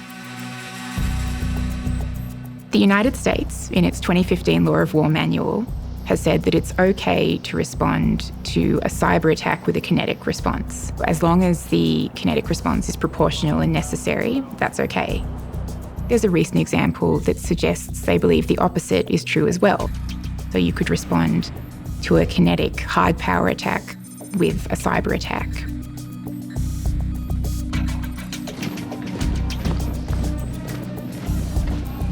In June of 2019, in the Strait of Hormuz off the coast of Iran, an American drone, a broad area maritime surveillance demonstrator, RQ-4 Global Hawk, was shot down by Iran. It was probably intentional, as I said, but regardless, they targeted something without a person in it, so we want to be proportionate. The U.S. responded to this kinetic attack by launching a cyber attack. We've since learned through media reporting and some government leaks that the United States responded to the drone being shot down with cyber attacks against Iran. And they seem to have taken out missile launches and also to have targeted the databases of some Iranian government agencies. Iran claimed the drone violated their airspace. The Americans argued the drone was in international airspace. Assuming that the drone was in international airspace, that would probably give the United States the right to respond. And if that's the case, this is probably an example of what proportionality looks like when it comes to cyber attacks, I think, because the United States seems to have been taking out the capabilities Iran had used to conduct the original attack. And arguably, I think it shows restraint on the part of the United States and seems to have been part of an overall strategy to de-escalate things in the Strait of Hormuz. So to use operations that fall short of conventional definitions of armed force. Operations that fall short of these conventional definitions of armed attack blur the lines between wartime and peacetime and take full advantage of the attribution dilemma. Such operations are conducted in the gray zone. Not fully secret, not fully covert or clandestine, but certainly not overt, sort of surfing with the edge of detectability in that liminal maneuver space. The gray zone. Non-geographic, borderless, outside of any real jurisdiction. Highly exploitable by adversaries, where the very definition of confrontation can be contested. There are as many definitions as you've got fingers and toes. That's how people are seeing grey zone at the moment. You're seeing once again the rise of influence operations, political warfare, information warfare. These things are at the heart and soul of what are currently considered grey zone operations. So in terms of where things go from here, I would think that you would see states operating in the grey zone and taking advantage of legal uncertainty because it allows them to conduct effective operations until the costs of that approach outweigh the benefits. And it's not just legal uncertainties that gray zone operations take advantage of. They also exploit the difficult ethical and political choices surrounding escalation of a crisis into a full-blown war. Some of the examples that we talked about before, Russian interference in the 2016 American presidential elections, Stuxnet, under existing definitions, they fall short of the use of force or an armed attack. But I think they highlight that there's a lot you can achieve in terms of preventing a state from conducting its internal affairs. And that in and of itself is an important part of sovereignty and it's an important right in international law. So you can prevent or obstruct a state from doing that without resorting to violence or using an armed attack. And if the walls of the peace war paradigm have been broken down, the potential to win a war without firing a single shot is an incredibly desirable outcome to many states.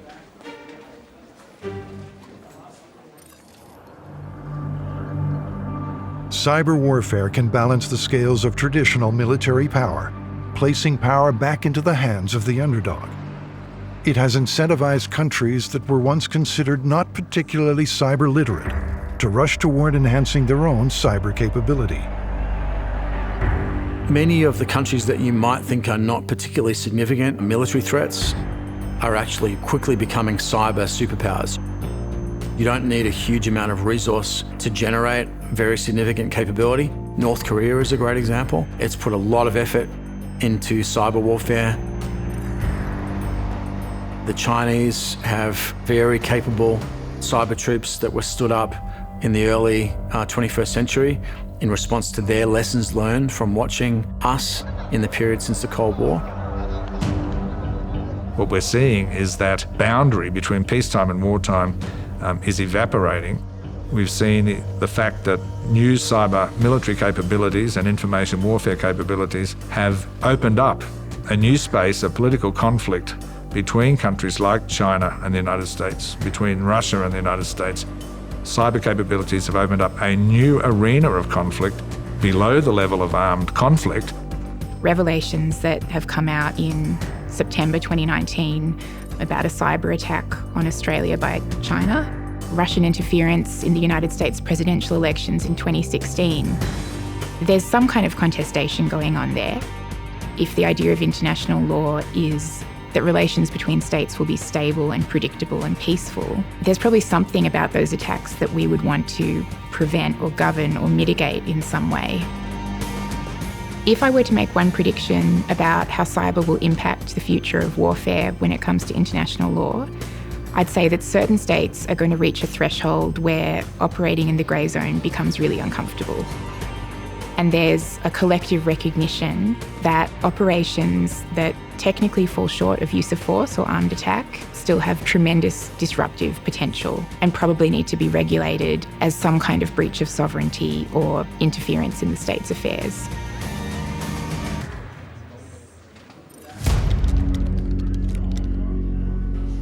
Cyber warfare, a digital missile fired from the gray zone. Malicious code that infiltrates connected infrastructure and takes our world offline. Nations paralyzed through non-kinetic warfare. Kinetic warfare bolstered by cyber operations.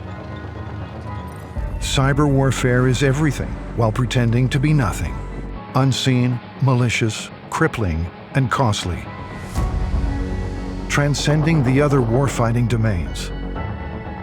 Existing in a future realm with uncertain parameters, yet distinct, fatal, and possibly catastrophic outcomes. If we want to understand the impact of the cyber age on warfare and on military operations, we have to start from the proposition that we're at the dawn of the cyber age. There's been this increased focus on capability and easeability of use, and this notion about how these devices and interconnectivity can be very helpful.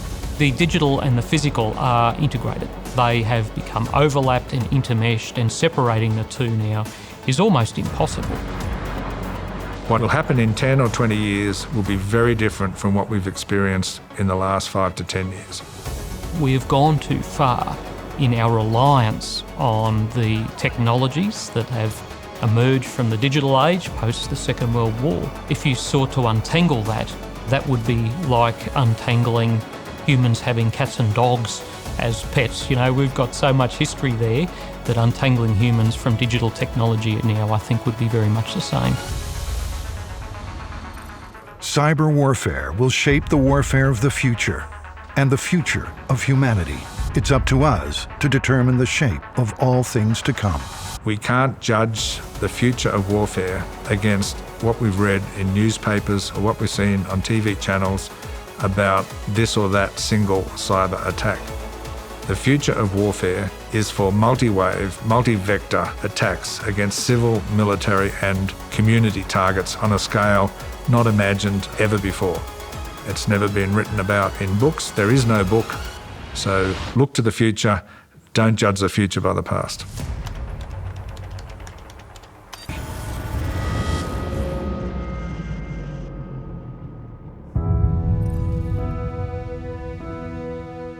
Future warfare will be fought in the atmosphere of Earth's orbit. Humanity's growing reliance on space ensures militaries maneuver at light speed to conquer it. To dominate space is to dominate Earth.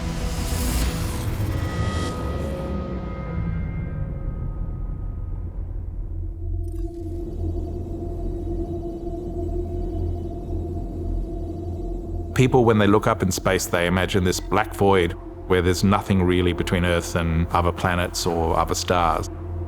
And that's far from the truth. It is the final frontier. We're still really excited about it. You put a kid in front of a rocket and how it's impossible not to be excited by it. I'm getting it! So we tend to think of space as something that's very, very far away. It's very empty. There's not anything in there. It's a big vacuum. Space has terrain. Its terrain is not physical terrain like we see here on Earth. It's terrain of gravitation, of radiation, of trajectories and of orbits. It's a very dynamic environment and society depends upon it. It extends everything we do on the ground up into the skies. There is this linkage between the void of space and what's happening here on Earth, and it goes both ways. There's this really interesting terrain in space factor that people need to start visualizing and understanding, and it adds then a new dimension to how we think about space warfare. We are dependent on space for a number of elements, things that we might not consider to be connected to space in any way, things like agriculture, road building, mining, all of these depend increasingly on the accuracy of the GPS signal. Networked systems of sensors allow us to navigate, they allow us to have precision timing. Things like the electricity grid, for instance, depend on this. So if that goes down, many functions on which we rely go down, and the economy or a number of other aspects and start to be affected immediately, and society could just stop. Without space, we would have a very different world. A lot of the technology and the connectedness of society is driven by our space technology. If we lose space, we lose the war, and we lose it fast.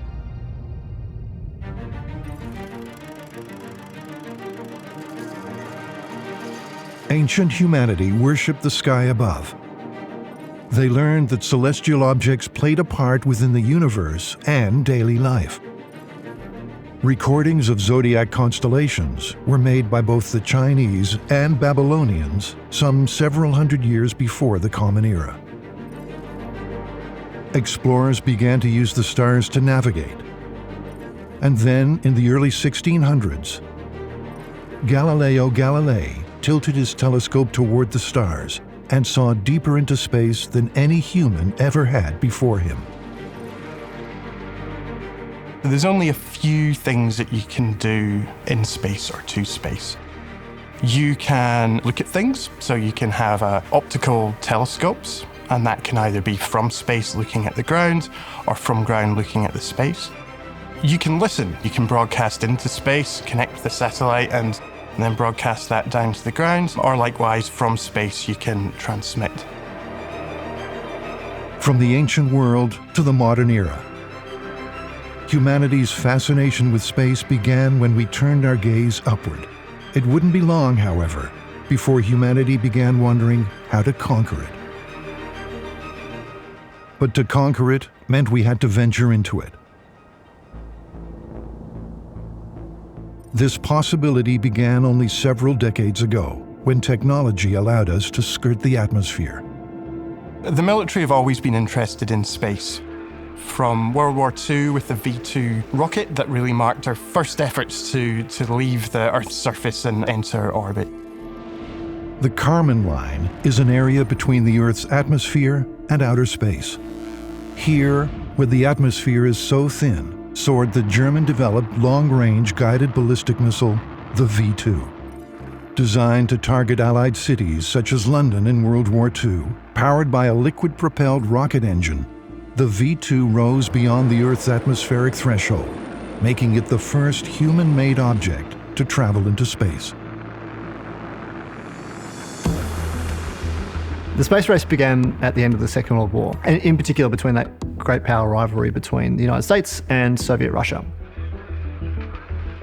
Both the Soviet Union and the United States recognized the obvious military advantage in exploiting space. The first steps of the space race were to recruit or coerce the best minds of the time to improve upon existing technology. Recruiting and coercion began post-World War II. At gunpoint, the Soviets seized about 2,200 German specialists, 6,000 family members in total, from Soviet occupation zones to work on Operation Osowiecim. The US, in turn, secretly relocated some 1,600 German scientists for their equivalent program, Operation Paperclip. Among the scientists that America rounded up was Wernher von Braun, who later became the sort of so-called founder of the US space race. Dr. Wernher von Braun, an aerospace engineer and space architect, was at the vanguard of Germany's rocket program. With the Cold War looming, the desire to be first in space, to understand and harness its potential, to assert military might, to display technological prowess, drove the Soviet Union and the United States to push each other fast into uncharted territory. into the outer atmosphere of our Earth. There was this level of competition between these sort of two enemies in the start of the Cold War around rocketry. Scientists working on Operation Osowiecim and Operation Paperclip quickly developed short and medium-range rockets, ICBMs, intercontinental ballistic missiles. And so with ICBMs, they're designed to travel a long distance over Earth's surface, but also, because of that, can go a long distance up. So a really good demonstration of ICBM's power is its ability to reach space. If you can go into space, you can also hit Moscow or Washington. Soon they began to learn more about the Earth's properties and magnetic fields. Even after the lengthy Cold War silence, the Soviets, Americans, and some 65 other countries came together to exchange ideas at the 1957-58 International Geophysical Year. Those charged with the United States satellite program determined that small satellite spheres would be launched as test vehicles during 1957, and that the first fully instrumented satellite would be launched in March of 1958. The outcome? America and the Soviet Union agreed to launch low-orbiting satellites. But then,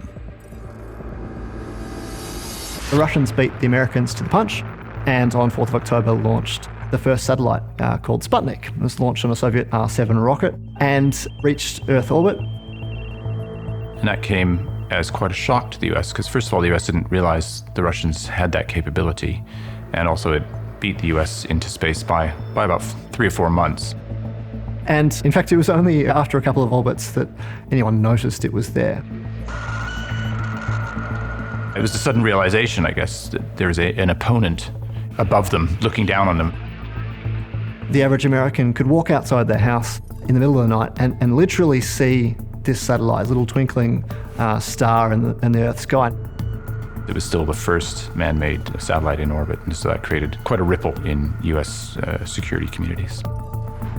This is where we see the beginning of the space race, this idea that America, supposedly the most powerful nation on Earth, is behind the Soviet Union. And they sort of scrambled to catch up.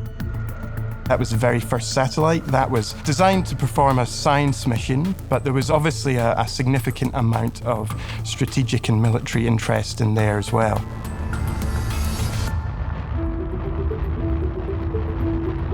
There actually has been quite a large military presence in space right from the very beginning. Sputnik was actually a military satellite. A lot of the early astronauts and cosmonauts were military members. The military are very interested in space for its ability to provide a global coverage. Space and security concerns have been intertwined right from the start. You can fly your satellites pretty much anywhere over the world, and you can use them to look at things, you can use them to listen to things. Sputnik was very much a strategic shock for the United States because it demonstrated the power of Soviet ICBMs and their ability to reach the United States. To communicate with troops and facilitate basically every aspect of armed conflict. Right from the start, space was seen as the ultimate high ground in a military sense.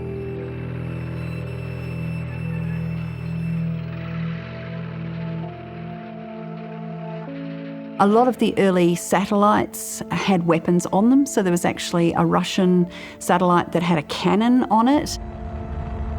Soviet 23 or 30mm cannon being attached to one of their early military space stations. That was the only example of a weapon being sent into space. They tested that and then deorbited the space station later on. Salyut 3, a Soviet space station launched under the highly secretive Almaz program. Not only did it contain a number of cameras designed to observe Earth, but it was equipped with a self-defense gun, the Richter R-23. They weren't very useful because the only way to aim them was to actually turn the entire satellite. On January 24, 1975, just hours before the Soviet space station was decommissioned, the R-23 cannon was test-fired in space.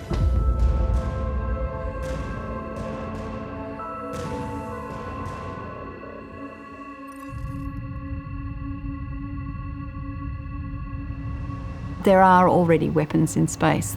There are some very suspect objects in space that a number of us suspect aren't communication satellites.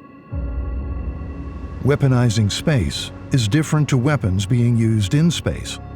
Surprisingly, there are perhaps fewer examples of weapons being used in space than people might believe.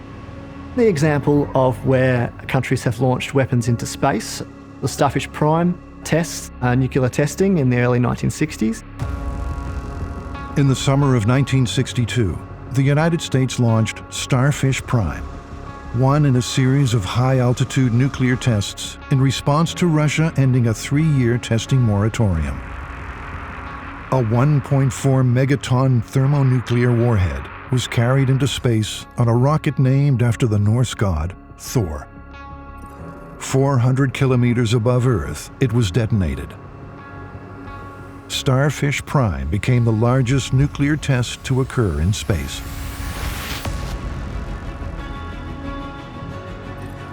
However, testing nuclear weapons in space creates an electromagnetic pulse. It can disable satellites and wreak havoc on terrestrial electrical systems and microwave radio transmissions. An electromagnetic pulse at the right altitude can have an impact over a huge area of the Earth's surface and affect a lot of the electronics that are not properly shielded or protected. When human beings started exploding nuclear weapons in space, not only did they find that trapped high-energy electrons formed radiation belts around the Earth, they soon discovered that space debris was now a problem. A lot of the debris sort of linger from that particular bomb, and those debris travelling very fast are very, very damaging to sort of satellites around there.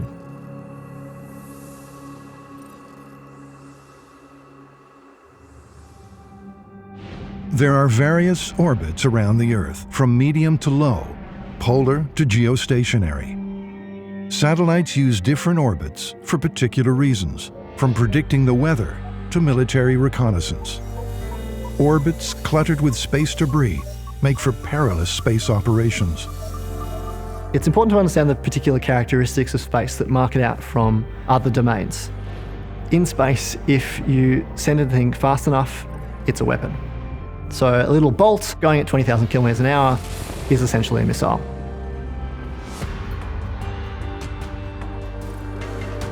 In the late 1970s, NASA scientist David J. Kessler concluded that space debris from tiny objects to large abandoned launch craft or non-functional spacecraft were extremely hazardous to ongoing space operations.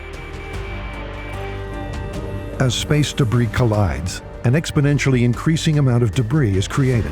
This is known as the Kessler syndrome. We can see the debris from our continued use of space. Bits of old rocket boosters, screws, even a wrench has been lost in space. There's a lot of different things that space debris consists of. One of those hits your satellite, it's going to go straight through it. The energy contained in a 1 centimeter particle hitting a satellite at that velocity roughly corresponds to an exploding grenade. So the consequences of such a hit mean a satellite failure, for larger objects, even a satellite destruction, and fragment generation then has environmental consequences. And despite knowing the risks, space debris has continued to accumulate, not least because of anti-satellite testing. For a very long time, the major player in the space is actually United States and Russia. But in more recent times, and especially in the post-Cold War period, and there are some other emerging power in the space, and in particularly China and India. We haven't had space warfare so far, but when we think about how space warfare might emerge in the future, what you focus on very much is anti-satellite weapons. The sorts of capabilities that China and Russia and India and others have tested to be able to either physically destroy a target satellite or to disable it. Counter-space capability can be divided into the so-called soft kill or hard kill. A hard kill, or kinetic kill, is volatile. It's about obliterating space assets. This usually involves a direct ascent anti-satellite weapon taking out a target. In the 1980s, the Russians and the Americans both tested anti-satellite missiles. They had a moratorium on that for a while. They realised it was in neither of their interests to develop anti-satellite missiles. But then in 2007, the Chinese tested an anti-satellite missile. The 2007 Chinese anti-sat test drew significant response from the international community. It was quite high, so the amount of debris that was created was vast, and it causes us problems to this day. The destruction of the satellite by this test created more than 3,000 trackable pieces of debris, which caused a considerable threat to the other satellites in the space as well. The Chinese test is actually a wake-up call for the United States, and which make the United States aware that China had made significant progress in the counter-space capability. From a strategic perspective, you can see why they would want to do that. The United States derives great benefits from its space capabilities. It's one of the asymmetric advantages that the US would have over China. So how does China balance up the checkbook, so to speak?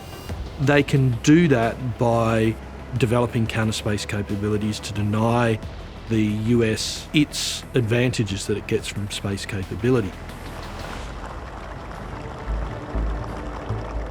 We've seen the Chinese and the Russians and now the Indians test direct descent ASATs. The Americans did one in 2008 called Operation Burnt Frost, where they took out a malfunctioning satellite in very low Earth orbit. The Indian anti-satellite test was likewise not the most responsible activity to do, partly because they don't have much in the way of ground-based sensors. So they created all of this debris, and then it was a problem for someone else, mainly the US, to keep track of all these pieces of debris and ask everyone to stay out of the way of them. The good thing about space is it's pretty empty, so the distances between a lot of this debris is quite large, and often you can move satellites prior to a piece of debris coming close to them, because of course we can track a lot of this debris using radar down to say a centimetre or lower. We can track each individual piece. European Space Agency figures released in 2020 estimate close to 1 million objects between 1 and 10 centimeters in length, 34,000 objects greater than 10 centimeters, and 128 million objects 1 centimeter or less.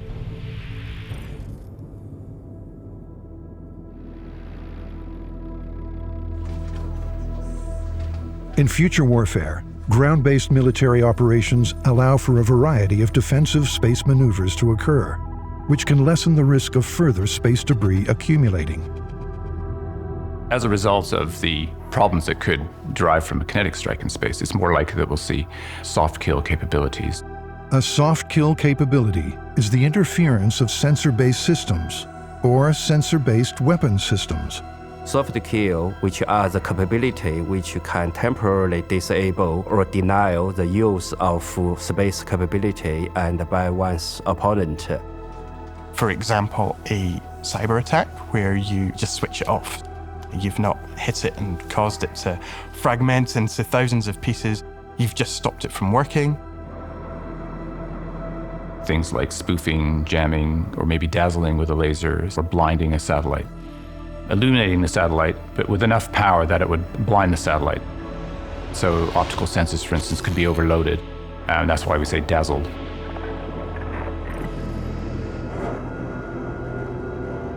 An example would be ground-based lasers shining up at satellites. You can use it to dazzle a satellite so that it can't operate.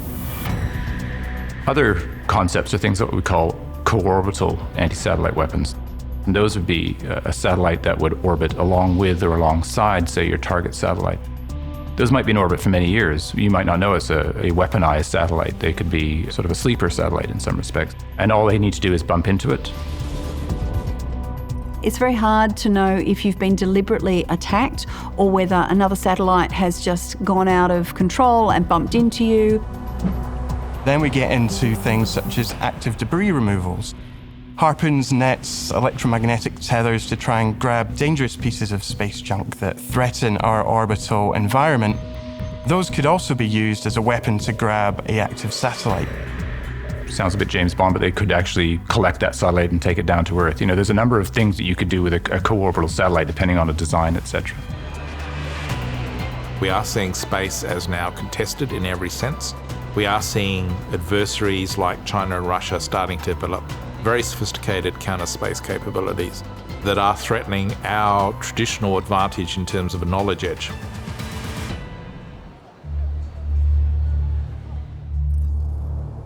A soft kill may have its advantages in reducing space carnage, but it also opens the doors to a new series of potential vulnerabilities.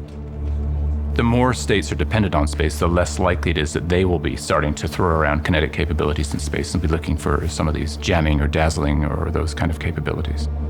And then you can perhaps deliver to the enemies a great deal of disinformation via their own satellites if you're able to hack into them. Basically, it's designed to disable rather than physically destroy. And that has real advantages because it allows a degree of deniability. There are a lot of challenges around attribution, particularly around countries, particularly America now, who's saying that any attack on a satellite would be an attack of war on them, and that has a compound effect. We need to have a factual basis to determine that we have been interfered with in an intentional way, and an evidentiary basis. How can they be sure who their adversary is? Do they just randomly pick a country? What warfare looks like in space is really hard to predict. We can see the kinetic effects of some of these kind of weapons, but there might be a number of other methods that we just aren't really aware of, or if it happens, we're not sure. Is it space weather, or is it perhaps, a malicious actor? We're not quite sure exactly who's doing what.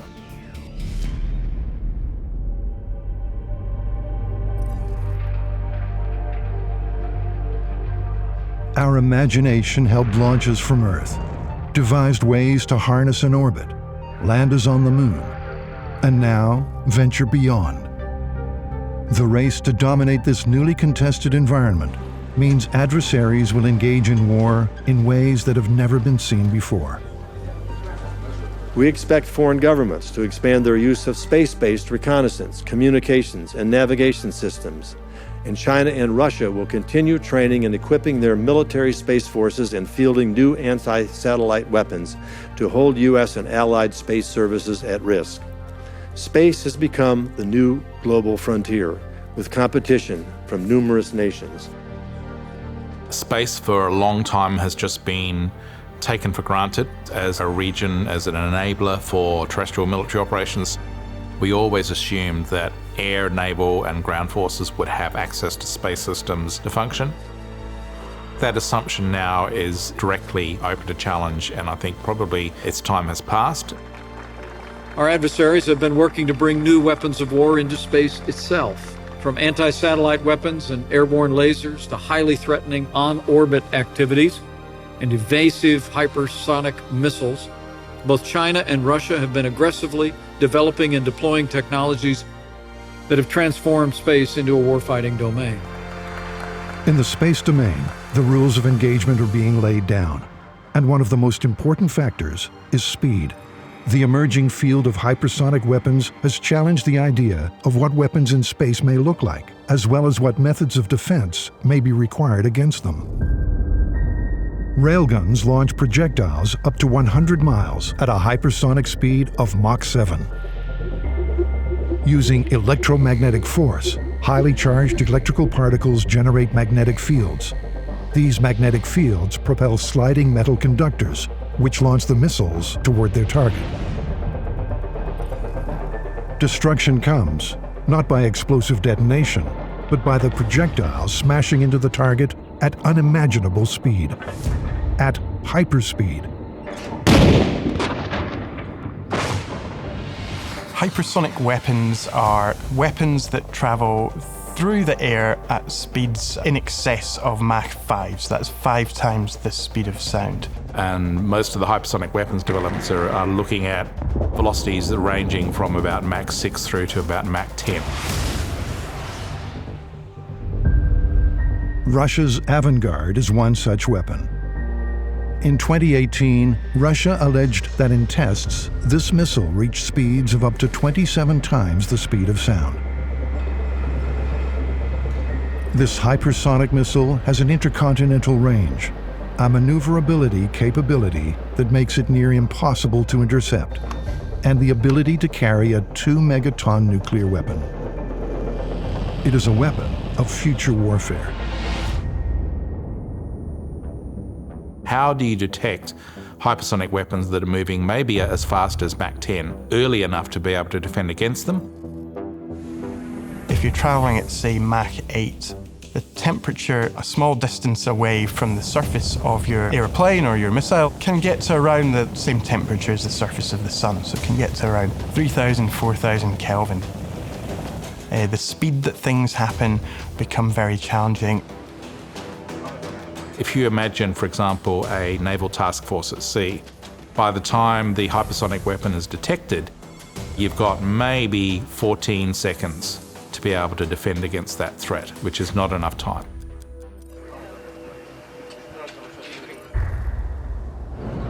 If future warfare happens at hypersonic speed, one measure of hope against a missile traveling at such incredible velocity is for a space-based series of sensors and defensive systems to recognize a threat and respond rapidly. Having something like AI on board that's able to monitor the system and predict when something's going to happen before it happens and take mitigating issues would be very beneficial. As we start to then get, say, major opponents trying to take down space capabilities, that could be catastrophic again for all these ground-based services that we depend on now increasingly. And that's a really debilitating scenario.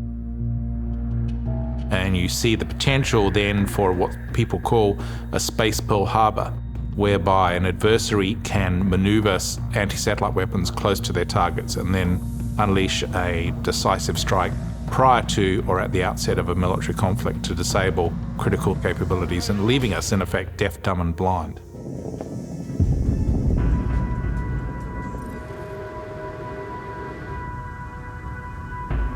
As the contested environment of space becomes ever more congested, superpowers vie to position themselves by using technology that sets them apart, establishing dominance amongst an ever-cluttered field of private industry and military interests. There is a concern now about the militarization of space, but it's actually been happening for quite a long time. What has happened recently is we're actually talking more about it, whereas previously it was quite hidden in secrecy. China actually realized that the United States has a far stronger and superior military space program and capability. So it developed its counter-space capability largely to give itself a kind of deterrence. We are moving into a period where space warfare is probably going to happen in the next big war. Space now is perceived as a very important part for China's national interest and both for military and civilian purpose. It's highly likely the Chinese and the Russians will move against our space capabilities from the outset. So we're scrambling to respond to that challenge.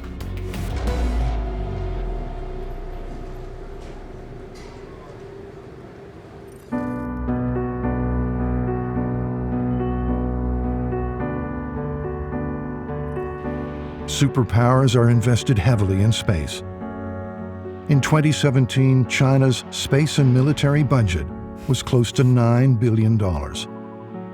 Russia's was about $3 billion. In 2020, the U.S. Department of Defense requested just over $14 billion for space programs.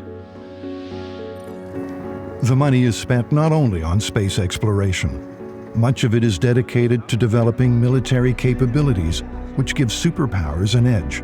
The key to success in future warfare is really gaining and maintaining an information edge over an adversary. And critical to that is, of course, space-based capabilities for command and control communications and computers, intelligence, surveillance, and reconnaissance, the so-called C4ISR factor. At the moment, the focus is on quantum cryptography and quantum communications. The Chinese have deployed a satellite called Mosel, which is designed to test quantum communications by sending quantum entangled photons along long distances. In late 2016, China launched the quantum-enabled satellite Mosel. They sent 2 quantum entangled photons at a distance of about 1,200 kilometers in 2016, which was the longest that anyone's ever done. And it forms the basis potentially of a ultra-secure satellite communications system and quantum internet in the sky that would give the Chinese military a far more sophisticated C4ISR capability than what we would have if we don't develop this. Mosel delivered encrypted, unhackable communication through the transference of minute subatomic particles of light. These light particles then travel by laser across space toward precise targets on Earth. Certainly the military implications are that they would have a command and control communications system based on quantum communications and cryptography that we couldn't break, that we couldn't eavesdrop on, so therefore we couldn't understand what it is they're doing in terms of their command and control, and that's pretty significant.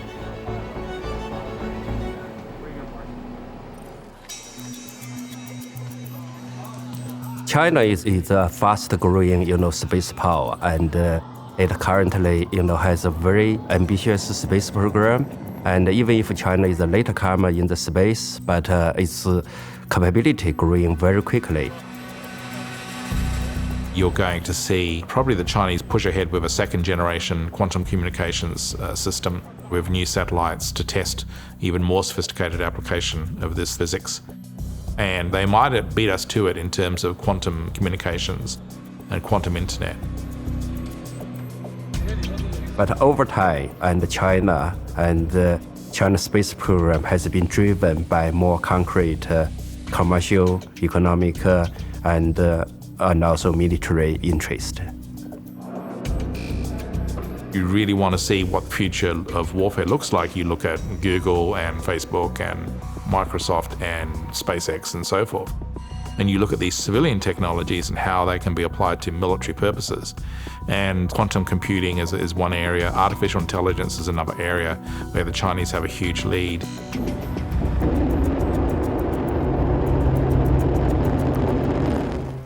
Any nation's military that can harvest information and analyze vast amounts of data at speed has the upper hand. During the first Gulf War, the United States used information technology to dominate the battle space. Scrutiny from space gives an adversary a profound advantage.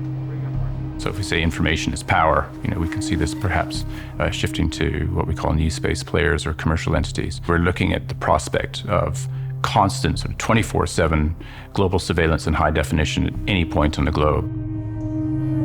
What China wants to achieve is the so-called information dominance. Space is an important domain of informationized warfare. And the space dominance is a fundamental objective and for China's strategic and military planner. And certainly Chinese and Russian military thinkers understand the great information advantage that American space power gives them, and they'd be very keen to limit that or attack that in any kind of conflict. Collecting, controlling, manipulating information. Future warfare relies on a steady stream of quickly absorbed data.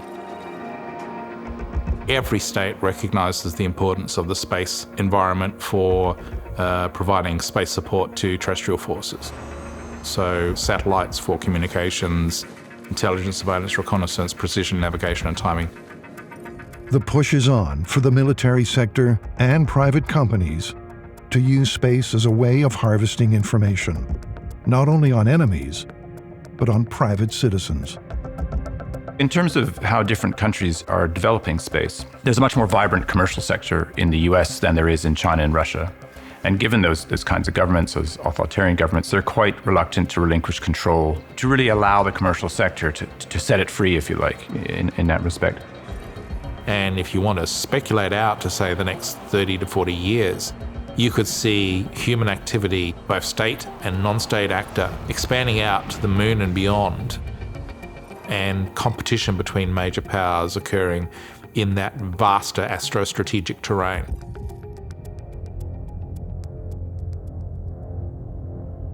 Space is contested by superpowers, private companies, even individuals. Dominating it is a way to dominate Earth.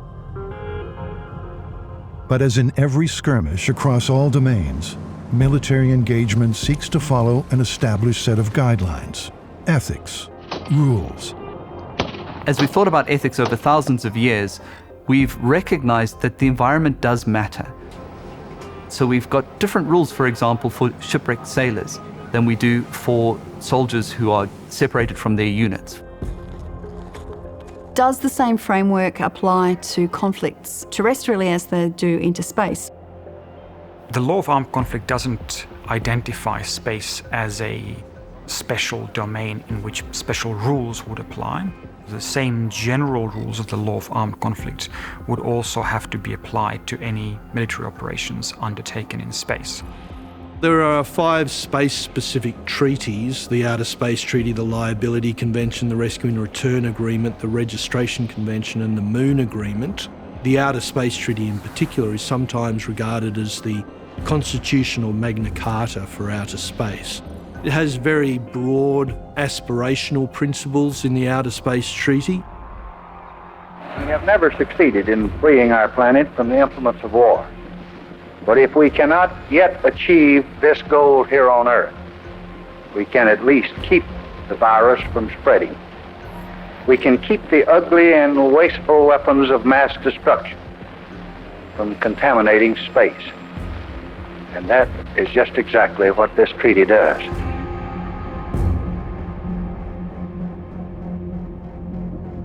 And one of the really tricky questions is how those specialized space treaties interact with the general rule of the law of armed conflict. The way that legal boundaries work terrestrially work very differently to space, which creates a whole range of ethical issues. Space is seen as common heritage of mankind that states and should have equal access to. We have over time become quite reliant on satellites and reliant on our use of space. The ethical problems posed by space is only going to grow. But there certainly are going to have to be new distinctions as we think about ethics in space.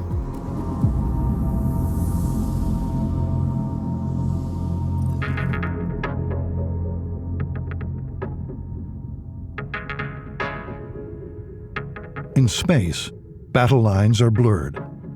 The dark side of the moon exploited. Within this void, military capabilities mesh with the interests of private stakeholders. Instruments of information, from spacecraft to satellites, are mobilized for war, business, pleasure. Private sector is now entering, and Elon Musk has got plans for passengers and all sorts of private enterprise activities in space. I'd like to introduce the first paying customer of BFR, Yusaku Miyazawa. Please come forward. Yeah. Thank you, Elon. Opening up the commercial launch segment has really changed the whole face of what we do in space and what you can use it for. We're in a new space race with a lot more actors. With Earth's natural resources being depleted, space represents an unmined opportunity. There are 3 reasons that countries might expand their empires. God, if we want to spread our particular religion. Gold, is there money there? Can we make money? Spice trade, those sorts of things, finding new resources. And glory, does this reflect our national prestige? America and Russia fighting for that sense of national prestige, that sense of national power. Very importantly, I'm hereby directing the Department of Defense and Pentagon to immediately begin the process necessary to establish a Space Force as the 6th branch of the armed forces.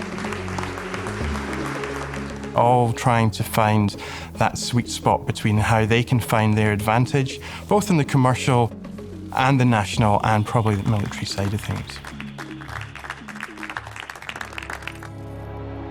In future warfare, a space asset is a nexus point, where state, civil, and military interests combine, an intermeshing of space operations with the private sector. Suppose Elon Musk succeeds in getting one of his ships to some neighboring planet where there are very worthwhile and valuable materials. Where we are right now is considering the exploitation of space for private gain by corporations. Should this just be left to the free market, or should states have some say in what happens up there? And if you say states should have some say, then the question is, which states? There might be some considerable disputes by other states at a single private individual. Ignition, liftoff.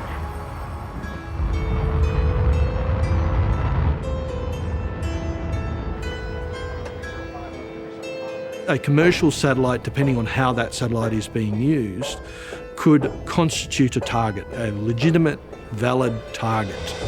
But what happens if a neutral state is one of the parties that are engaged in or involved in that satellite? Outer space treaty requires that there's a launching state. So even if you're a commercial actor, there's a state's name is on the ticket, basically. So much of sort of space coexists between this military space and the civilian use. And so those two have pretty much comfortably, or with a little bit of tension, coexisted since the start of the space race. The importance of space and in future warfare cannot be overestimated, because given the tremendous consequences of war in space for the humankind and also for the socio-economic activity. So you've got the International Space Station, which is a sort of a shining example of the way that countries can interact peacefully in space, and indeed is used as a diplomatic tool to bring two former enemies, Russia and America, together. There's an increasing understanding that space is absolutely critical for both military functions as well as a lot of civilian functions. We will see a rise in the importance of space. Alongside that, there's always a desire to protect economic interests in any domain, and space is one of those, and it has a massive impact on the balance of power, why we might go to war, and some of the outcomes of those wars and what we do terrestrially as a result. The bad news is that we're going into that as a contested space environment, where warfare in space is a real likelihood. The major powers are developing the sorts of capabilities for space warfare. There have always been outlier countries, rogue actors, chagrined adversaries contesting to dominate. In space, in future warfare, the race continues. The common misperception about space warfare is easy to conduct and also it's quite effective. But in reality, and actually, space warfare is like the nuclear warfare. And people tend to undermine the significant consequences of space warfare. Future space warfare will come in ways that have only been hinted at, and it may change humanity in the blink of an eye. If it happens, it will be fundamentally new and different compared to what's happened in the past. It will be just as important in terms of shaping future warfare as, for example, nuclear weapons were in 1945. And so we are facing the future where in war, not only will we be fighting in the air and on sea and on land, as well as in cyberspace and across the electromagnetic spectrum, but we'll also be fighting in space. With hypersonic weapons, quantum communication systems, hard and soft kills, humanity pushes into the abyss, finding new ways to explore, to challenge, to dominate and determine our future. It's beyond doubt that the importance of space in future warfare will grow, and with the technology development. You'll see probably in the next 50 years, Trump's Space Force, if it happens, will evolve so that you will see an American military space capability around the moon, a Chinese military space capability around the moon, and the potential for competition and conflict to occur at that location. And in fact, one of the things that we're dealing with when we look at the space environment, it's not actually separate national programs. It's an integrated supply chain with components that come from multiple countries all working together. That may be a comfort because we may think it's unlikely we'd fight someone that we're so economically intertwined with. History suggests we'll probably fight them anyway, but it'll be pretty messy when it happens. We're entering a new golden age of space exploration where we're going to be achieving so much more than what we've achieved over the last 50 years in terms of going back to the moon, going on to Mars, having commercial space operators, having a great deal more human presence up in space, including beyond Earth orbit, compared to where we've been stuck for the last 50 years. Human beings have long contested the domains of air, land, and sea. Now we are racing toward a new domain.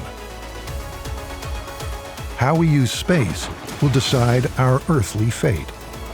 A future determined not by any previous war, but by looking to the sky above, past the stars, and beyond.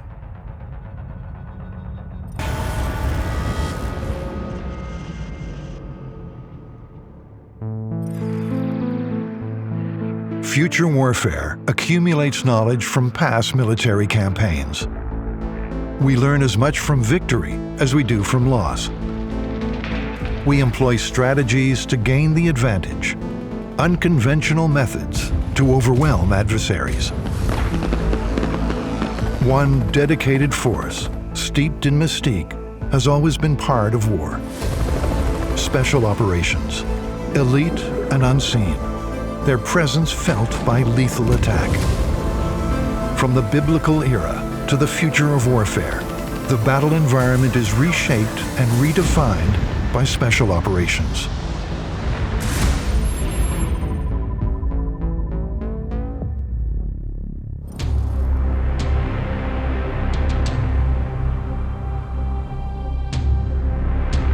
Historically, you can trace special operations back to the biblical era. Special operations historically have been seen as tactical units and largely historically employed in support of a larger conventional campaign. If we look at the story of Gideon in the book of Judges, it essentially fits the definition of a special operation as we would understand it today. Small unit missions that operate in denied territory or semi-permissive territory or politically sensitive environments. Gideon recruits an elite force from his larger army, and they then use unconventional methods to achieve a much bigger effect than their size would suggest possible, essentially frightening an enemy army into submission and to fleeing the battlefield. A small unit with special skills able to operate in those difficult environments. The forerunner of today's Special Operations Forces, or SOF, were units cobbled together to achieve a specific task. Like David against Goliath, their means were often limited, their methods unconventional.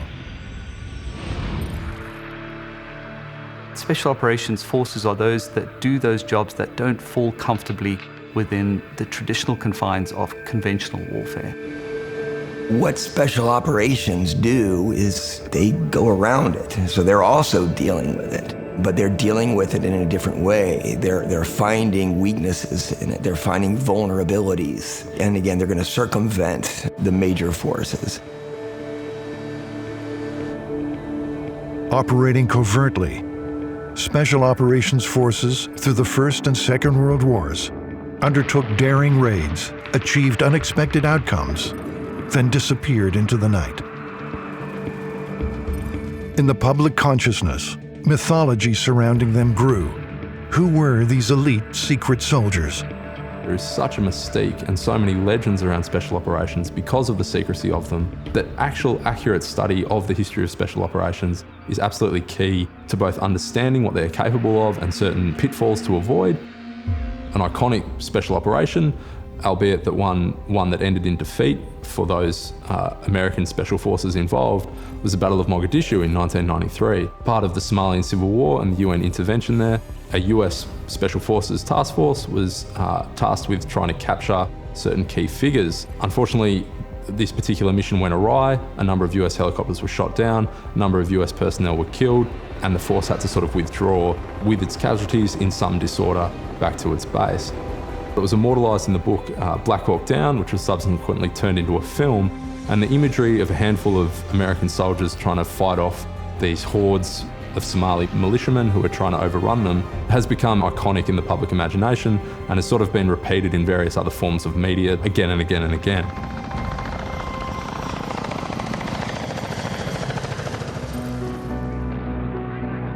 Courage is a virtue that Special Operations Forces carried through every era of warfare. But in an increasingly interconnected world, the demands placed on Special Operations extend beyond mere courage. Future warfare Special Operations Forces must outstep their adversaries to maximize the technological advantage. The past was courage and stealth. The future is innovation and adaptability. Static line parachuting from a fixed-wing aircraft with 3 other dudes in a radio set behind enemy lines was a special operation in 1940. It's not necessarily going to be a special operation in 2040. In 2040, it might be a hacker that has embedded certain devices in their own body, that has the ability to 3D print particular kinds of activities, that's going to act as the mobile sensor for an AI, that's going to select the right moment to insert a special team. What is it in the future that conventional forces are going to be challenged by very direct approach that perhaps special operations can achieve by indirect approaches, through creativity, through innovation? And maybe that team will actually not be physical for most of the time. It'll be able to go physical or virtual. It may be operating from outside the physical terrain where its mission set is happening. They will make their decisions not in the planning phases necessarily. They'll plan as well as they possibly can, but they will be able to make lots of decisions in the execution phase. And so on a very complex battlefield, SOF can be that decisive force. I think people will still need to be killed and there'll still need to be physical teams on the ground, but they may happen a lot less than we like to think.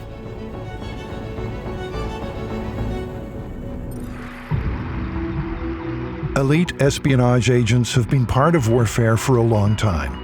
But it was during World War II that military commanders and politicians really began to understand just how effective they could be.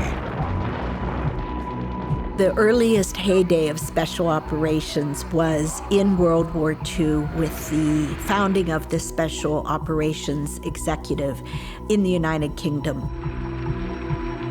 It was British Prime Minister Winston Churchill who formed commando units to engage in special operations during World War II, after being directly inspired by South African commando units during the Boer War.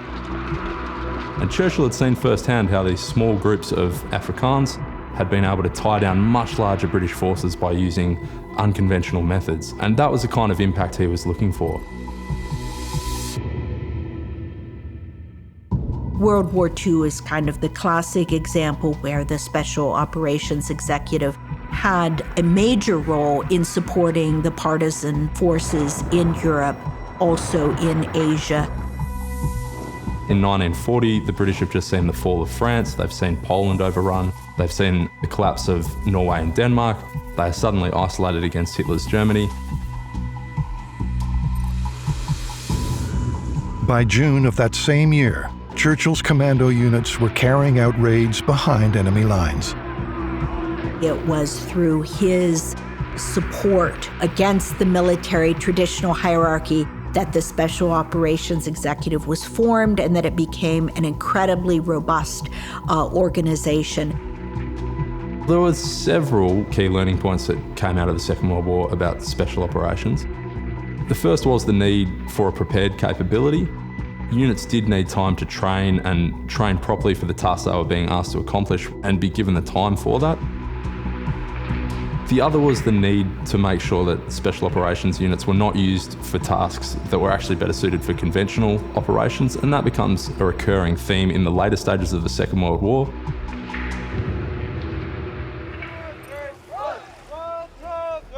Special Operations Forces have a long history of practicing unconventional warfare. They learn and improve upon past practice, building foundations to inform future operations. The sort of founding myth, the founding event of OSS and SOE, which was the British equivalent, operating in Nazi-occupied Europe in World War II, was a program known as the Jedburgh program.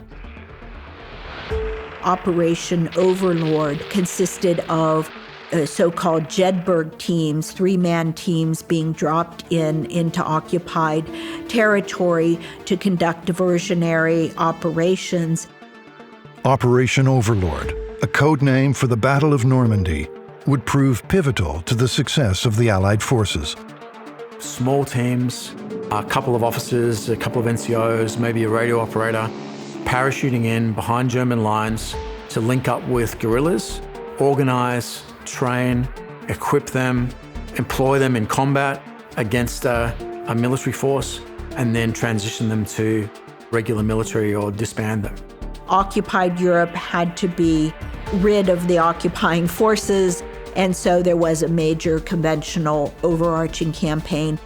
The example of Gideon units that are cobbled together for that task, they do the task and then they dissipate. And it becomes an imperative for them to find a way to achieve these big results from small groups.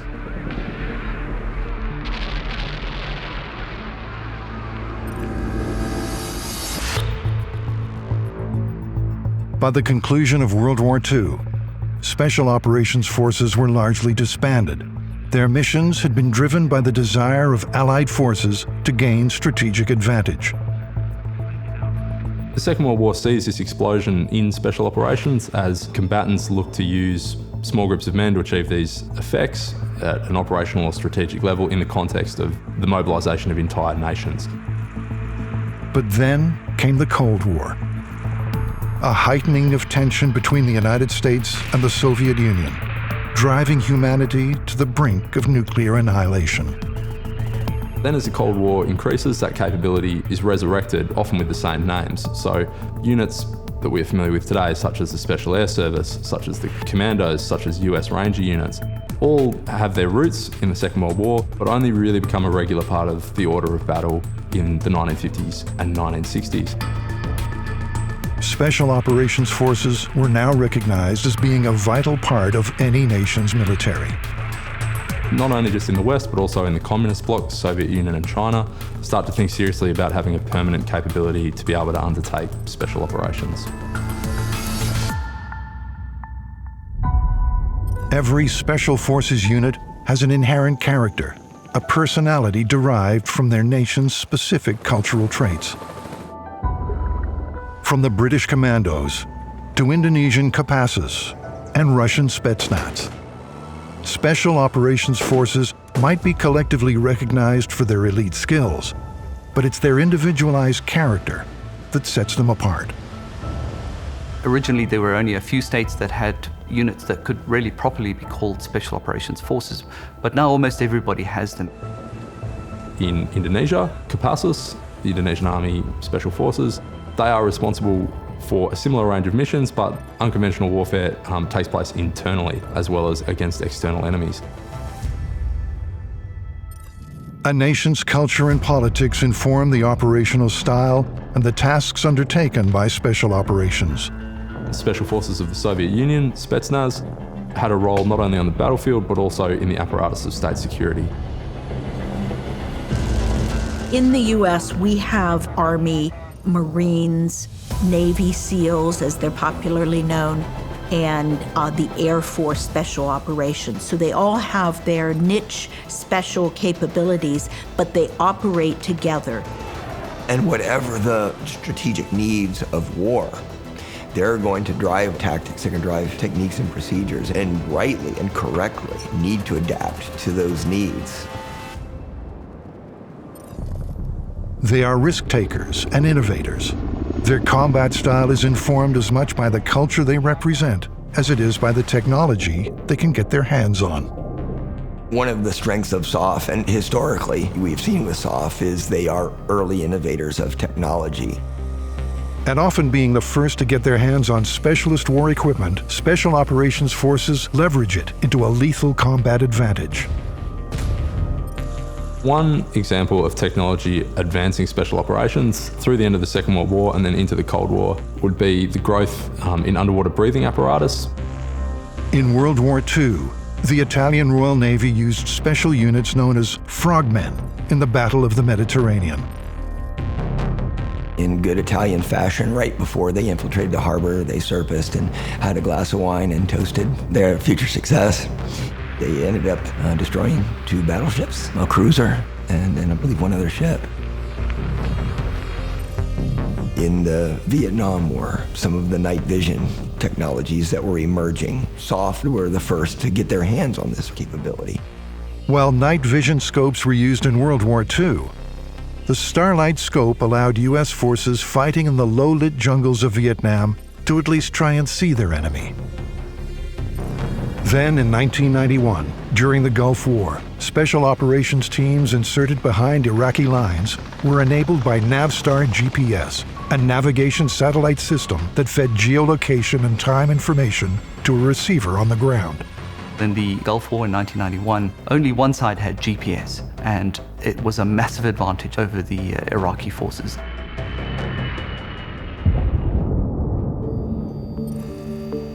As technology continues to evolve, so too does the way that a special operations soldier will engage with future adversaries. What's a future special operations commander going to look like? What's a special operator going to look like? Mid-future is going to be redesigning special operations so that they include some cyber, electronic warfare, advanced signals intelligence capabilities. The future capabilities of Special Operations Forces are growing. Intelligence of foreign targets will be snatched from electronic signals via radar and weapons systems.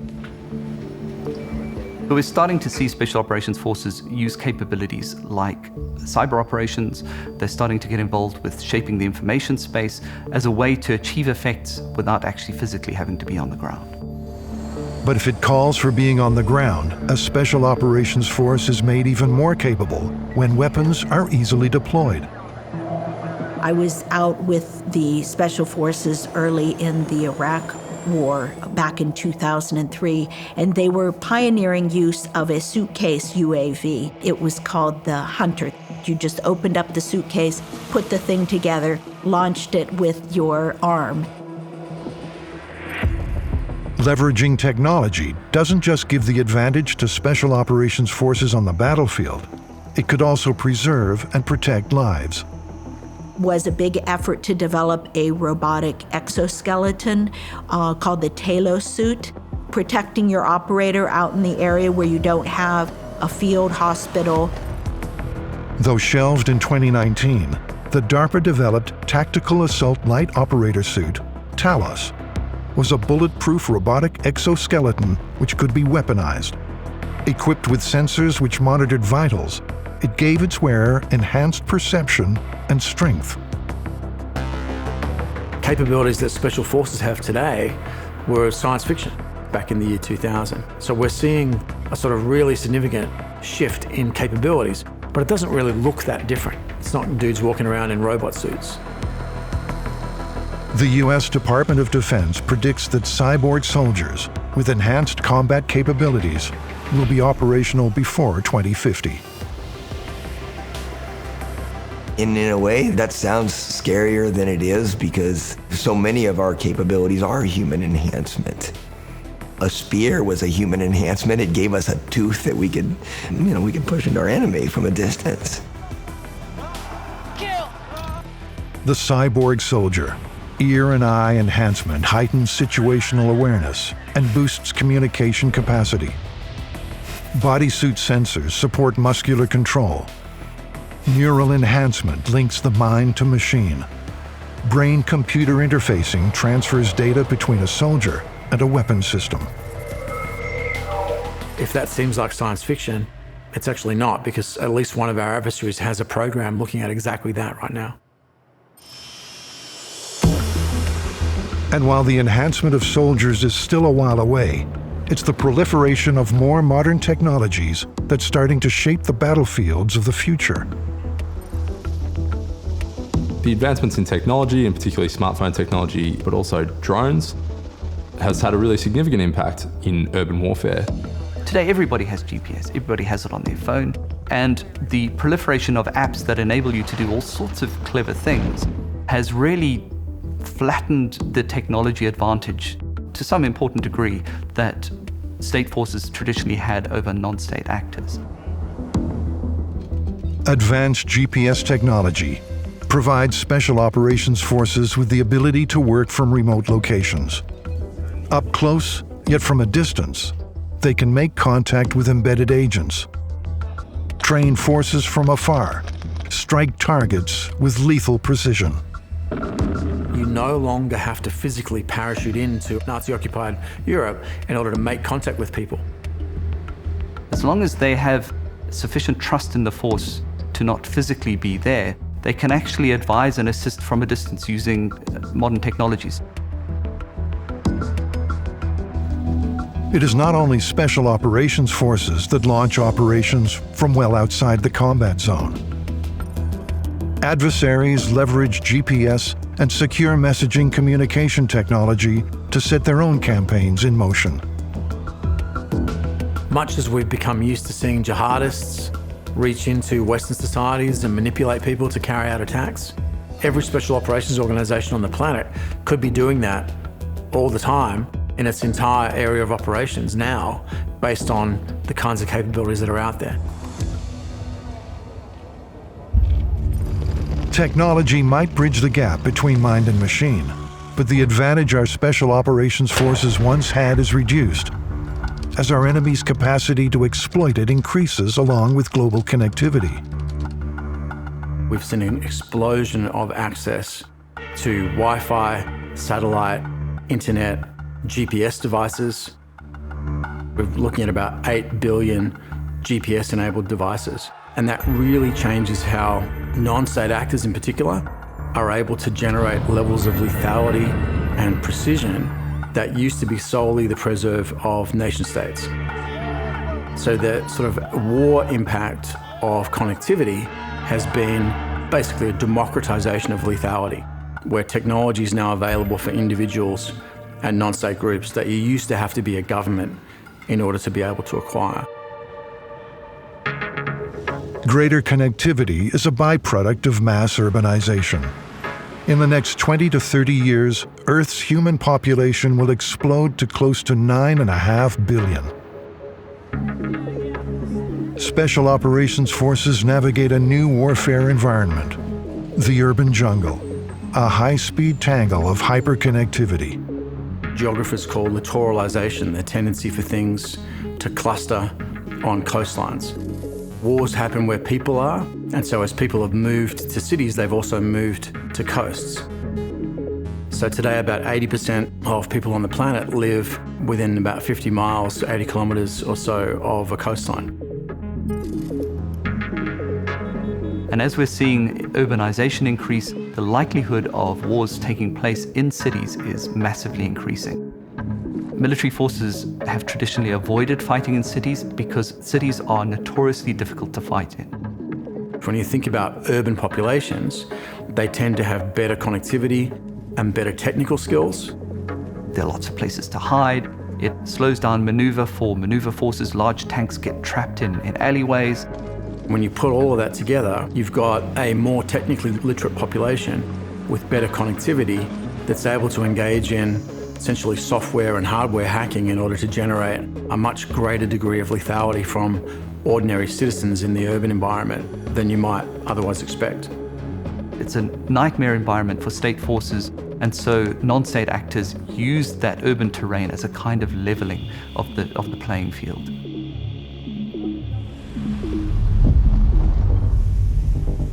Special Operations Forces once had exclusive access to high-tech toys. Now they are in contest with urban guerrillas, armed with inexpensive, off-the-shelf gadgets. How do we fight in these environments? Are we going to use small drones, for example, that can zip around and achieve the kinds of effects we want without taking out a whole building?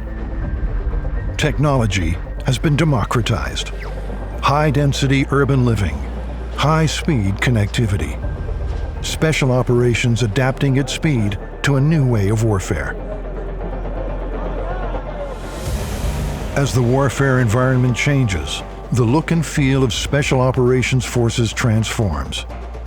Modern technology brings new complications, different ways to engage in combat. That need for being covert was very important. Today, that's increasingly difficult. As you've got the rise of social media, millions of people with cell phones.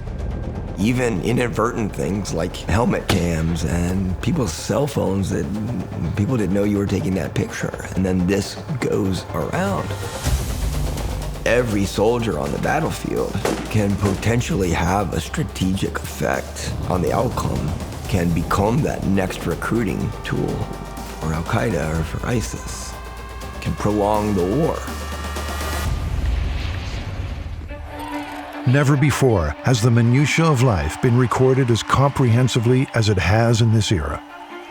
Military excursions, catastrophic blunders, indelible images of war and chaos, digitally rendered collateral damage shared in an instant with an upload. Mistakes that are made on the battlefield, I mean, they get magnified instantly, and they can go around the world instantly. Anything that happens that's kinetic, if there's an explosion, if there's gunfire, people whip out their phones, and you capture the people involved. But like the highly gadgetized urban warrior, Special Operations Forces recognize social media can be used for good or ill.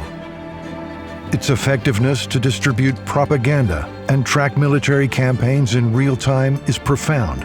But a force once known for operating in the shadows are now, through social media, at greater risk of exposure, scrutiny, and targeting. US Special Forces flew a team into Libya a couple of years ago to support a particular faction. They were outed within an hour by the Libyan Air Force, which was very happy to have their allies turning up, and posted a picture of these guys on their Facebook page. There's still something to be said for allowing that information out, that your Special Operations Forces are active, and that can be disconcerting to the enemy. Letting them know that you're there can be a way to signal that this is something serious, that you're taking this seriously. And that also provides tremendous opportunities for the manipulation of information and for shaping the messages around those conflicts. There's a Russian equivalent of Facebook, which is used by a lot of the Russian so-called volunteers that are fighting in Ukraine for separatist groups. And the Ukrainians and other groups have made huge strides in identifying specific units and groups and individuals based on social media. Social media might be woven into our societal fabric. But in future warfare, where the battle domain is increasingly urbanized and highly connected, its capacity to help or hinder special operations can be instant and extreme. So I think we're going to increasingly see people operating in the grey zone, right? Not fully secret, not fully covert or clandestine, but certainly not overt, sort of surfing with the edge of detectability in that liminal maneuver space.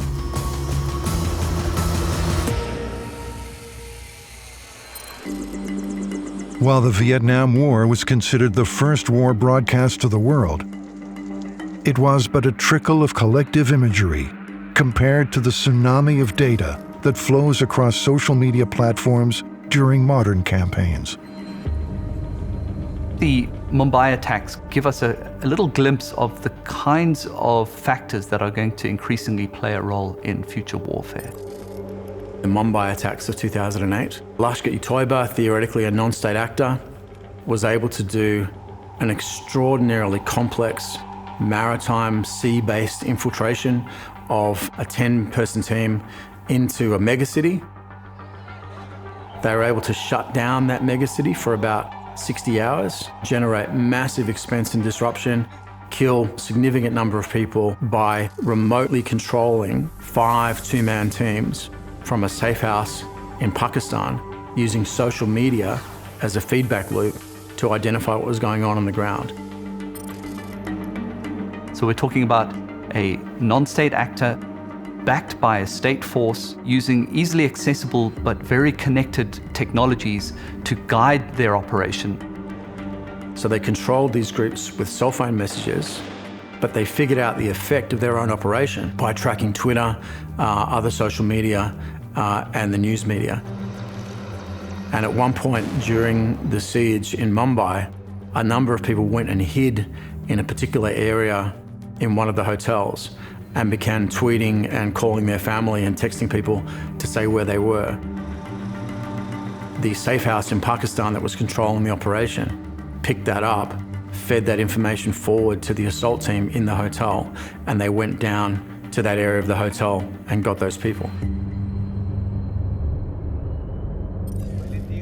So this is an example of people using social media to generate not a political effect, but an operational command and control effect. And we're going to see significantly more of that. Every person with his or her cell phone can now become a political actor of some kind across national borders. It makes possible extremism because people who are so inclined can meet up with each other and link up globally. The Mumbai attacks or things that happen in Somalia or the attacks that we've experienced in London and all over the world. All of that is made possible by this communications technology. People who understand how to fight in the cyber war or how to fight in the social media space will become increasingly important. Our world is exposed more than ever before. Military strategies and secrets uploaded and shared. Clandestine operations live streamed. The ability of someone just to log on to YouTube or a similar website and to see completely unfiltered raw footage of combat in a way that has never been possible before, I think has huge implications for the way militaries fight wars, but also for the way nations and even sub-state actors shape the messages and try and justify what they're doing in conflicts. History was once written by the victors, but in future warfare, special operations are fact-checked through social media. One of the most difficult situations the special operations community is how to not only avoid civilian casualties, but explain civilian casualties when they occur. An ethical line that once might have been blurred has, through social media, been reconsidered. Special operations forces are now better trained to understand moral complexities, to not cross that ethical combat line. So on the one hand, you have people who say the only ethics that special operations forces recognize is the ethics of not getting caught. Similarly, I spoke to a retired special operations officer who said that the ethics of special operations are to lie, rob, and kill, which seems pretty dramatic. Do you take responsibility when there is a mistake? Do you allow the military justice system to work through in a public way?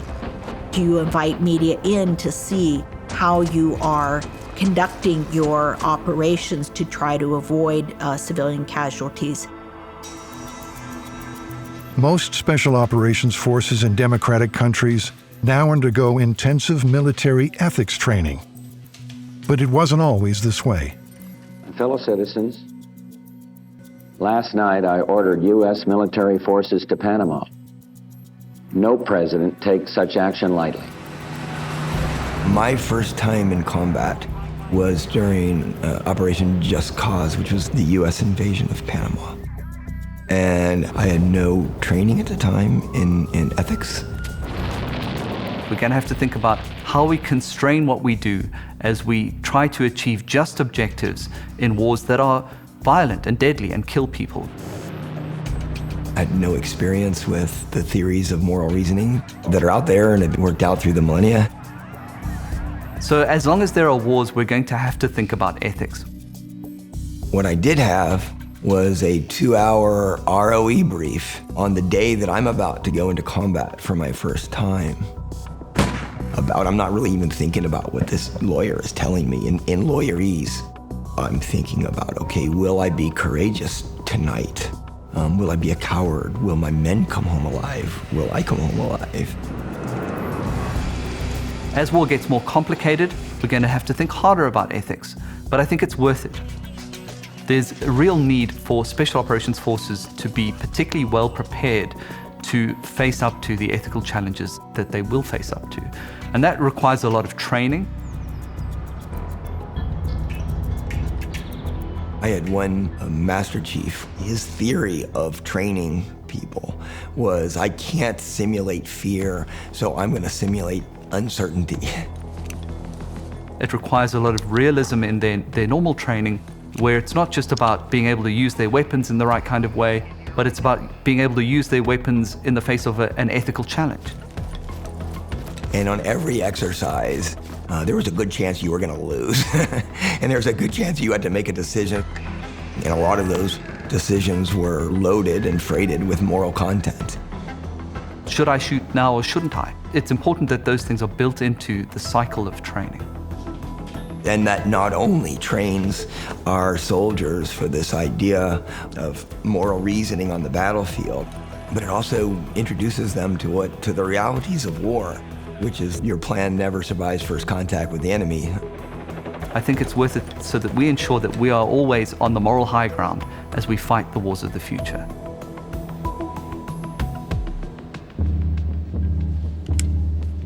But is that aspiration to seek the higher moral ground, to live and die by an ethical combat code shared by our adversaries? Michael Ignatieff, he's a Canadian scholar, politician, just smart dude. And he introduced that idea of moral frustration. Why do I have to follow the rules when my enemy is not following those rules? And as I see my colleagues killed in ways that violate the warrior code, it's so vitally important that we don't give in to those impulses. Our adversary right now is going to take advantage of the fact that we're doing ethics training. They're going to take advantage of our desire, our impulse to do good. They're going to use strategies against us. I don't think that the boundaries for ethical action change based on what the other actor is doing. But within the classical just war tradition, the reason for following the rules is more internal. We follow the rules because it makes us good moral actors. They know that we will not shoot unarmed people, and therefore they will use unarmed people, maybe children, in ways that are, vitally important as reconnaissance units, as spotters, putting us in a no-win situation.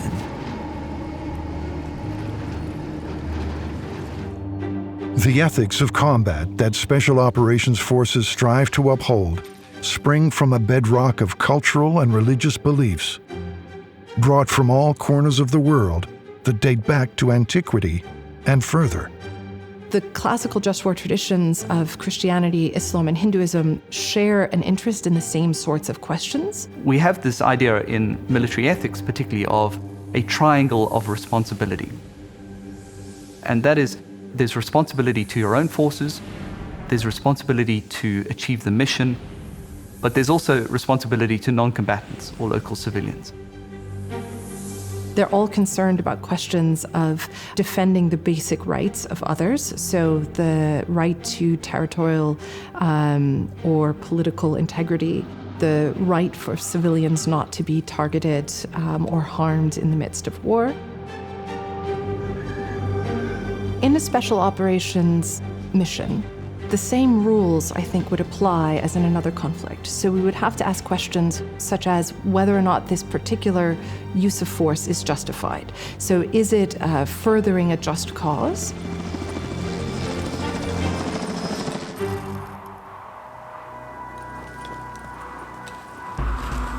Special Operations Forces operate in vastly different war zones than their predecessors. Known for their high level of adaptability, they have had to reinvent ways of engaging in warfare. Always seeking to leverage technology, Special Operations are now plugged into urban environments. Connected more than ever to Indigenous ground forces that can be trained, equipped with weapons, and motivated to fight for a cause. When I think about how the future of warfare is likely to look, some of the past events that I think about are the Battle of Mosel, which happened in 2016, 2017. We are on the first day of what we assume will be a difficult campaign that could take some time. We will see whether ISIL stands and fights. We are confident, no matter what, however, that the Iraqis have the capabilities to get this job done, and we stand ready to support them along with the rest of the coalition. Operation Inherent Resolve was the formal name of the campaign to oust the Islamic State from Iraq and Syria.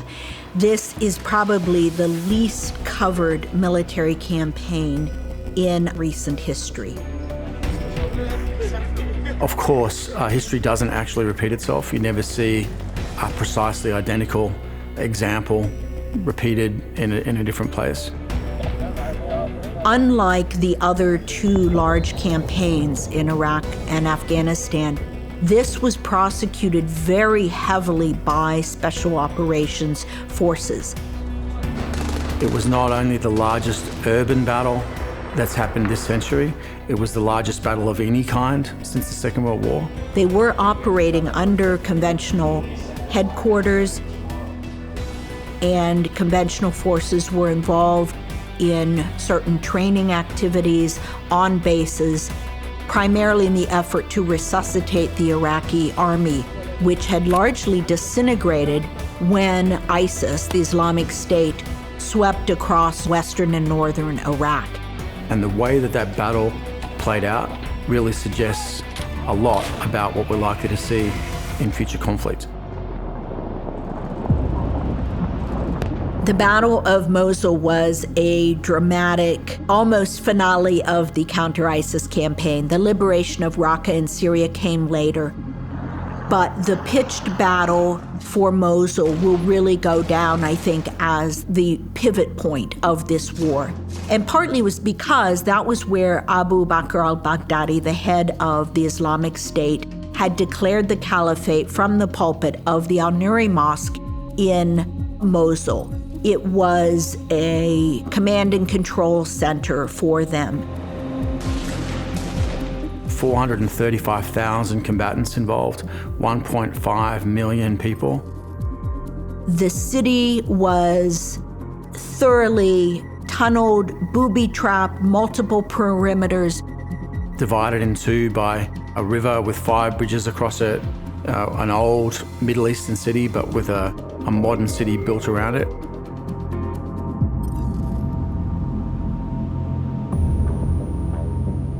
They had had 4 years to really dig in and build up defenses.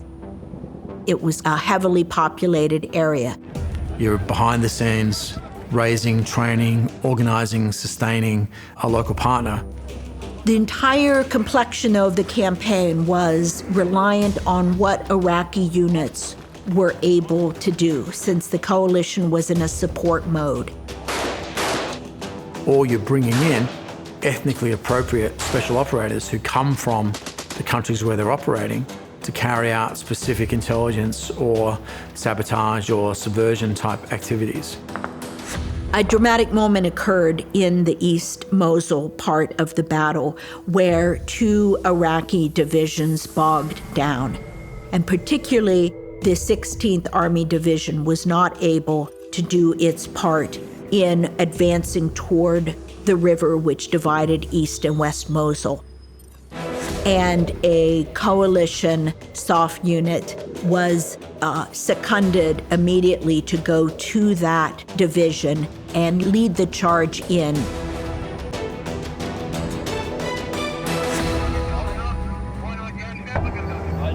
So the traditional mission for special forces when partnering with a proxy force is an advise and assist mission. They will help to train that force. They will provide capabilities that they couldn't provide themselves, for example, calling in airstrikes, that kind of thing. It was critical that the conventional army units performed their role.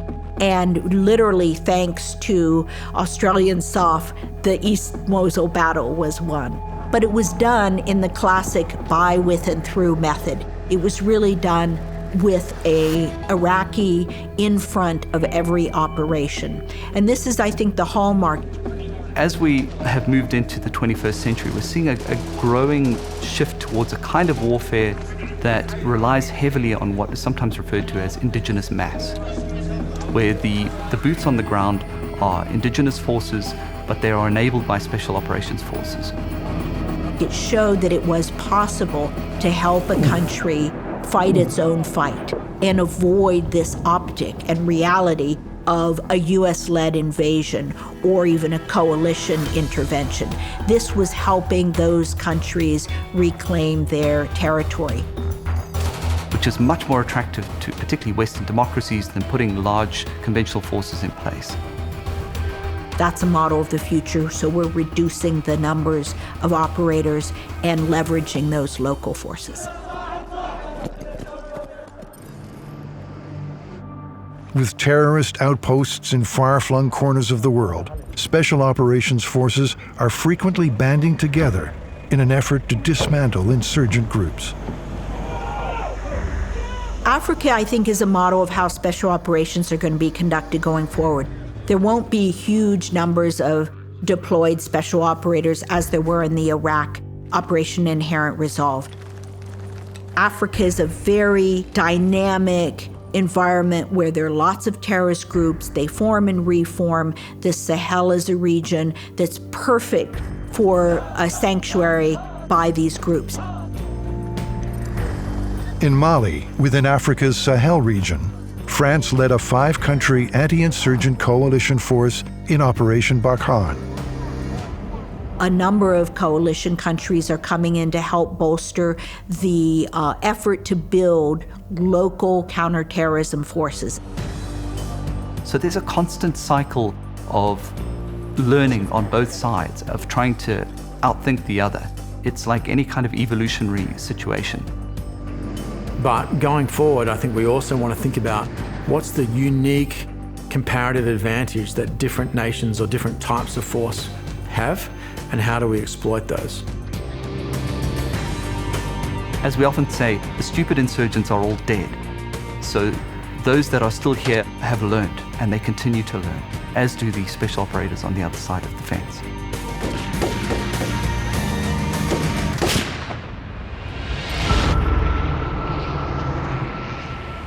They are elite, small units of highly trained soldiers, skilled combatants, early adopters of technology with a complex history of warfare.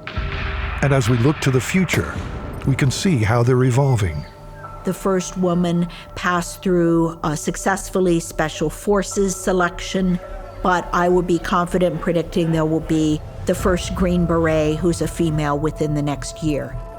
Becoming less bound by boots on the ground and more reliant on hyperconnectivity. Utilizing cyber capabilities and shaping the information space as they advance ever further into uncharted future warfare domains. It will be a matter of 10 years till we see a reformed unit that is going to be conducting warfare in the virtual and cognitive domain as an equal mission to going and targeting a small group or fighting the battles they've been fighting. Looking for opportunities to enhance and make superior their natural capabilities. Running different potential enhancements against each other to see which one gives people the most marginal improvement. These are the Special Operations Forces of future warfare. SOF is at home in chaos, and we're at home in uncertainty. That battlefield may continue to be more complex, but SOF will adapt to that. That's what SOF does. Bearing an historic and elite legacy with an untethered and connected future.